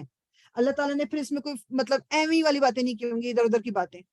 ساری وہ باتیں ہوں گی جن کے اوپر فوکس کرنا ہے مجھے، جن کے اوپر مجھے عمل کرنا ہے. اگر یہ کہا جا رہا ہے کہ پورے وہ کہتے ہیں کہ اگر تمام کے تمام دریا انک بن جائیں تب بھی اللہ تعالیٰ کی باتیں ختم نہیں ہوں گی. تو جسٹ امیجن. اے محمد کہو کہ میں دوبارہ پڑھتی ہوں، اگر سمندر میرے رب کی باتیں لکھنے کے لیے روشنائی بن جائے تو وہ ختم ہو جائے گا مگر میرے رب کی باتیں ختم نہ ہوں، بلکہ اگر اتنی ہی روشنائی ہم اور لے آئیں تو وہ بھی کفایت نہ کرے. اے محمد کہو کہ میں تو ایک انسان ہوں تم ہی جیسا، میری طرف وحی کی جاتی ہے کہ تمہارا خدا بس ایک ہی خدا ہے. بس جو کوئی اپنے رب کی ملاقات کا امیدوار ہو، اسے چاہیے کہ نیک عمل کرے اور بندگی میں اپنے رب کے ساتھ کسی اور کو شریک نہ کرے. رب کی ملاقات کا امیدوار جو کہ ہم سب کو ہونا چاہیے، میننگ کہ ہم سب کا یہ ایمان ہے کہ اللہ تعالیٰ سے ہم نے ملنا ہے، ملاقات کرنی ہے. تو جب ملاقات کا ہمیں یقین ہوگا تو پھر ہم اپنے اعمال کو بھی ٹھیک کریں گے. ان شاء اللہ تعالیٰ یہاں پر سورہ کہف ہماری جو ہے وہ ختم ہوتی ہے. میں سورہ مریم شروع کر لیتی ہوں. I will let you go at 5:45 انشاءاللہ. آج لاسٹ ڈے ہے ہماری کلاس کا، جو میں دوسری کلاس لے رہی ہوں نا تو وہ آج ختم ہو جائے گی انشاءاللہ. اس کے بعد ہماری روٹین تھوڑی بہتر ہو جائے گی. انشاءاللہ تعالیٰ سورہ مریم جو ہے یہ جو مکی سورہ ہے یہ بھی، اور یہ ہجرت جو کر کے گئے تھے جو مسلمان حبشہ جب گئے تھے ایتھیوپیا، یہ کہتے ہیں کہ اس سے پہلے نازل ہو گئی تھی. کیونکہ کس طرح پتہ ہے ہمیں ان کو اس کے بارے میں یہ اوتھینٹیکلی کس طرح کہہ رہے ہیں کہ کیونکہ جو نجاشی کے دربار میں حضرت جعفر جو تھے جو ہجرت کر کے مکہ سے گئے تھے انہوں نے سورہ مریم پڑھی تھی. تو اور سورہ مریم کو سن کے نجاشی کے آنسو بہ نکلے. تو اس نے کہا کہ بالکل حقیقت ہے، کیونکہ مریم علیہ السلام کو تو کرسچن بھی مانتے ہیں، عیسیٰ علیہ السلام کو کرسچنز بھی مانتے ہیں. تو انہوں نے وہ آیات پڑھی تاکہ اس کو بھی کچھ اس کا پتہ چلے کہ اسلام کیا ہے. انشاءاللہ شروع کر لیتے ہیں. ون آف مائی فیوریٹ آیات ایک اس سینس میں بھی کہ اس کی جو لائک مطلب جو جس طرح جو الفاظ ہیں بہت ہی زیادہ خوبصورت سے لگتے ہیں. پورا قرآن خوبصورت ہے, اس کے اندر ایک ڈفرنٹ قسم کی ٹون ہے. اعوذ باللہ من الشیطان الرجیم, بسم اللہ الرحمن الرحیم. کافہا یا عین صاد ذکر رحمت ربک عبدہ زکریا اذ نادى ربه نداء خفيا قال رب إني وهن العظم مني واشتعل الرأس شيبا ولم أكن بدعائك رب شقيا. صدق اللہ العظیم. کاف ہا یا عین صاد, ذکر ہے اس رحمت کا جو تیرے رب نے اپنے بندے زکریا پر کی تھی جبکہ اس نے اپنے رب کو چپکے چپکے پکارا تھا. پہلے بھی ہم تھوڑا پڑھ چکے ہیں, حضرت مریم کو ان کی والدہ نے کلیسا میں چھوڑ دیا تھا جو اس کی عبادت گاہ تھی, اور زکریا ان کے کیئر ٹیکر تھے, اور کس طرح جب انہوں نے حضرت مریم کے پاس بے موسم پھل رکھے ہوئے دیکھے کھانے کی چیزیں, نے کہا تمہارے پاس کہاں سے آئی؟ تو انہوں نے کہا تو میرے رب کی طرف سے ہیں. تو حضرت زکریا نے پھر دعا مانگی تھی کیونکہ ان کی اولاد کوئی نہیں تھی, تو پھر اللہ تعالیٰ نے فرشتوں کے ذریعے ان کو بتایا کہ تمہیں اللہ تعالیٰ نے اولاد کی خوشخبری دی, حضرت یحییٰ کی. اس نے عرض کیا اے پروردگار میری ہڈیاں تک گھل گئی ہیں اور سر بڑھاپے سے بھڑک اٹھا ہے, یعنی سر جو بال بالکل سفید ہو گئے ہیں. اے پروردگار میں کبھی تجھ سے دعا مانگ کر نامراد نہیں رہا, مجھے اپنے پیچھے اپنے بھائی بندوں کی برائیوں کا خوف, یعنی کہ میں جب اس دنیا سے چلا جاؤں گا تو پیچھے ان کو راہ راست پہ رکھنے کے لیے یا ان کو دین کی سمجھ دینے کے لیے میں کوئی پا نہیں رہا اس طرح کا. اور میری بیوی بانجھ ہے, تو مجھے اپنے فضل خاص سے ایک وارث عطا کر دے جو میرا وارث بھی ہو اور آل یعقوب کی میراث بھی پائے, اور اے پروردگار اس کو ایک پسندیدہ انسان بنا. جواب دیا گیا اے زکریا ہم تجھے ایک لڑکے کی بشارت دیتے ہیں جس کا نام یحییٰ ہوگا. ہم نے اس نام کا کوئی آدمی اس سے پہلے پیدا نہیں کیا. عرض کیا, مطلب زکریا علیہ السلام نے عرض کیا پروردگار بھلا میرے ہاں کیسے بیٹا ہوگا جبکہ میری بیوی بانجھ ہے اور میں بوڑھا ہو کر سوکھ چکا ہوں. مطلب ابھی دیکھو, مطلب جب یہ پڑھتی ہوں نا کہ دعا خود انہوں نے مانگی ہے اور خود وہ کہہ رہے ہیں کہ بوڑھا, تو اب جب اللہ تعالیٰ نے کہا کہ اوکے جو تم مانگ رہے ہو تمہیں دے رہا ہوں, تو کہہ رہے ہیں کہ مگر مجھے کس طرح, میرے تو بیوی بانجھ ہے, کس طرح ہوگا یہ سب کچھ؟ تو جواب ملا ایسا ہی ہوگا, تیرا رب فرماتا ہے کہ یہ تو میرے لیے ایک ذرا سی بات ہے, آخر اس سے پہلے میں تجھے پیدا کر چکا ہوں جبکہ تو کوئی چیز نہ تھا. زکریا نے کہا اے پروردگار میرے لیے کوئی نشانی مقرر کر دے. فرمایا تیرے لیے یہ نشانی ہے کہ تو 3 دن لوگوں سے بات نہ کر سکے. چنانچہ وہ محراب سے نکل کر اپنی قوم کے سامنے آیا اور اس نے اشارے سے ان کو ہدایت کی کہ صبح و شام تسبیح کرو. اے یحییٰ کتاب الہی کو مضبوط تھام لے, ہم نے اسے بچپن ہی سے حکم سے نوازا. مطلب کہ حضرت یحییٰ جو ہیں ان کو شروع سے اللہ تعالیٰ نے بچپن سے ہی ان کو حکمت دی. ہم نے اسے بچپن ہی سے حکم سے نوازا اور اپنی طرف سے اس کو نرم دلی اور پاکیزگی عطا کی, اور وہ بڑا پرہیزگار اپنے والدین کا حق شناس تھا. وہ جبار نہ تھا نہ نافرمان. سلام اس پر جس روز کے وہ پیدا ہوا اور جس دن وہ مرے اور جس روز وہ زندہ کر کے اٹھایا جائے. حضرت یحییٰ کو قتل کیا گیا تھا. اور اے محمد اس کتاب میں مریم کا حال بیان کرو جبکہ وہ اپنے لوگوں سے الگ ہو کر شرقی جانب گوشہ نشین ہو گئی تھی اور پردہ ڈال کر ان سے چھپ بیٹھی تھی. اس حالت میں ہم نے اس کے پاس اپنی روح کو یعنی فرشتے کو بھیجا اور وہ اس کے سامنے ایک پورے انسان کی شکل میں نمودار ہو گیا. مریم یک بول اٹھی کہ اگر تو کوئی خدا ترس آدمی ہے تو میں تجھ سے رحمان کی پناہ مانگتی ہوں. اس نے کہا میں تو تیرے رب کا فرستادہ ہوں, یعنی کہ میں فرشتہ ہوں تمہارے رب کا, اور اسی لیے بھیجا گیا ہوں کہ تجھے ایک پاکیزہ لڑکا دوں. مریم نے کہا میرے ہاں کیسے لڑکا ہوگا جبکہ مجھے کسی بشر نے چھوا تک نہیں ہے اور میں کوئی بدکار عورت نہیں ہوں. فرشتے نے کہا ایسا ہی ہوگا, تیرا رب فرماتا ہے کہ ایسا کرنا میرے لیے بہت آسان ہے, اور ہم یہ اس لیے کریں گے کہ اس لڑکے کو لوگوں کے لیے ایک نشانی بنائیں اور اپنی طرف سے ایک رحمت اور یہ کام ہو کر رہنا ہے. مریم کو اس بچے کا حمل رہ گیا اور وہ اس حمل کو لیے ہوئے ایک دور کے مقام پر چلی گئی, مطلب وہاں سے نکل کے چلی گئی کہ مطلب وہ بھی اللہ تعالیٰ نے بتایا ہوگا ان کو کہ جہاں پر جانا ہے, پھر وہ تاکہ لوگوں کو سوالوں کے جوابات کس طرح دے. مطلب امیجن کریں نا کہ like she is pregnant now and ان کو پتہ نہیں کہ کیا کرنا ہے. پھر زچکی کی تکلیف نے اسے کھجور کے درخت کے نیچے پہنچا دیا. وہ کہنے لگی کاش میں پہلے ہی مر جاتی اور میرا نام و نشان نہ رہتا. فرشتے نے پائنتی سے اس کو پکارا. فرشتے نے مطلب ایک قریب سے اس کو آواز دی ان کو, غم نہ کر تیرے رب نے تیرے نیچے ایک چشمہ روا کر دیا ہے, اور تو ذرا اس درخت کے تنے کو ہلا, تیرے اوپر تارو تازہ کھجوریں ٹپک پڑیں گی. بس تو کھا اور پی اور اپنی آنکھیں ٹھنڈی کر، پھر اگر کوئی آدمی تجھے نظر آئے تو اس سے کہہ دے کہ میں نے رحمان کے لیے روزے کی نظر مانی ہے، اس لیے آج میں کسی سے نہ بولوں گی۔ مطلب میں پہلے بھی ذکر کر چکی ہوں، اس زمانے میں چپ کا روزہ رکھا جاتا تھا کہ لوگ بات نہیں کرتے تھے۔ پھر وہ اس بچے کو لیے ہوئے اپنی قوم میں آئی تو لوگ کہنے لگے، اے مریم، یہ تو نے بڑا پاپ کر ڈالا، اے ہارون کی بہن، نہ تیرا باپ کوئی برا آدمی تھا اور نہ تیری ماں ہی کوئی بدکار عورت تھی۔ وہ کہتے ہیں کہ یہ جو کہا ہے نا کہ مطلب اے ہارون کی بہن، تو اس کے بارے میں دو اوپینین، وہ یہ کہتے ہیں کہ ایک تو یہ بھی ہو سکتا ہے کہ حضرت مریم کا کوئی بھائی ہارون نامی ہو، دوسرے یہ کہ عربی محاورے کے مطابق اخت ہارون کے معنی ہوتے ہیں کہ ہارون کے خاندان کی لڑکی، تو مطلب ہو سکتا ہے کہ وہ مطلب یعنی وہ اس ایک خاندان کو جو بلانگ کرتے ہیں وہ اس کو اس نام سے بلاتے ہیں، تو واللہ عالم۔ ٹھیک ہے، بس میں نے کہا تھوڑا سا انہوں نے لکھا تو آپ کو بتا دوں۔ اور نہ تیری ماں ہی کوئی بدکار عورت تھی۔ مریم نے بچے کی طرف اشارہ کیا، بچے کی طرف اشارہ کر دیا۔ لوگوں نے کہا اب ہم اس سے کیا بات کریں جو گہوارے میں پڑا ہوا ایک بچہ ہے۔ بچہ بول اٹھا، میں اللہ کا بندہ ہوں، اس نے مجھے کتاب دی اور نبی بنایا اور برکت کیا، جہاں بھی میں رہوں، اور نماز اور زکوٰۃ کی پابندی کا حکم دیا جب تک میں زندہ رہوں، اور اپنی والدہ کا حق ادا کرنے والا بنایا، اور مجھ کو جبار اور شقی نہیں بنایا۔ سلام ہے مجھ پر جبکہ میں پیدا ہوا اور جبکہ میں مروں اور جبکہ زندہ کر کے اٹھایا جاؤں۔ یہ ہے عیسیٰ ابن مریم، اور یہ ہے اس کے بارے میں وہ سچی بات جس میں لوگ شک کر رہے ہیں۔ اللہ کا کام یہ نہیں ہے کہ وہ کسی کو بیٹا بنائے، وہ پاک ذات ہے، وہ جب کسی بات کا فیصلہ کرتا ہے تو کہتا ہے کہ ہو جا، بس وہ ہو جاتی ہے۔ اور عیسیٰ نے کہا تھا کہ اللہ میرا رب بھی ہے اور تمہارا رب بھی، بس تم اس کی بندگی کرو، یہی سیدھی راہ ہے۔ مگر پھر مختلف گروہ باہم اختلاف کرنے لگے، سو جن لوگوں نے کفر کیا ان کے لیے وہ وقت بڑی تباہی کا ہوگا، جبکہ وہ ایک بڑا دن دیکھیں گے جب وہ ہمارے سامنے حاضر ہوں گے۔ اس روز تو ان کے کان بھی خوب سن رہے ہوں گے اور ان کی آنکھیں بھی خوب دیکھتی ہوں گی، مگر آج یہ ظالم کھلی گمراہی میں مبتلا ہے۔ اے محمد، اس حالت میں جبکہ یہ لوگ غافل ہیں اور ایمان نہیں لا رہے ہیں، انہیں اس دن سے ڈراؤ جبکہ فیصلہ کر دیا جائے گا اور پچھتاوے کے سوا کوئی چارہ کار نہ ہوگا۔ آخر کار ہم ہی زمین اور اس کی ساری چیزوں کے وارث ہوں گے اور سب ہماری طرف ہی پلٹائے جائیں گے۔ یہاں پر ہم اینڈ کرتے ہیں، رکوع بھی اینڈ ہو رہا ہے آیا نمبر 40 پہ۔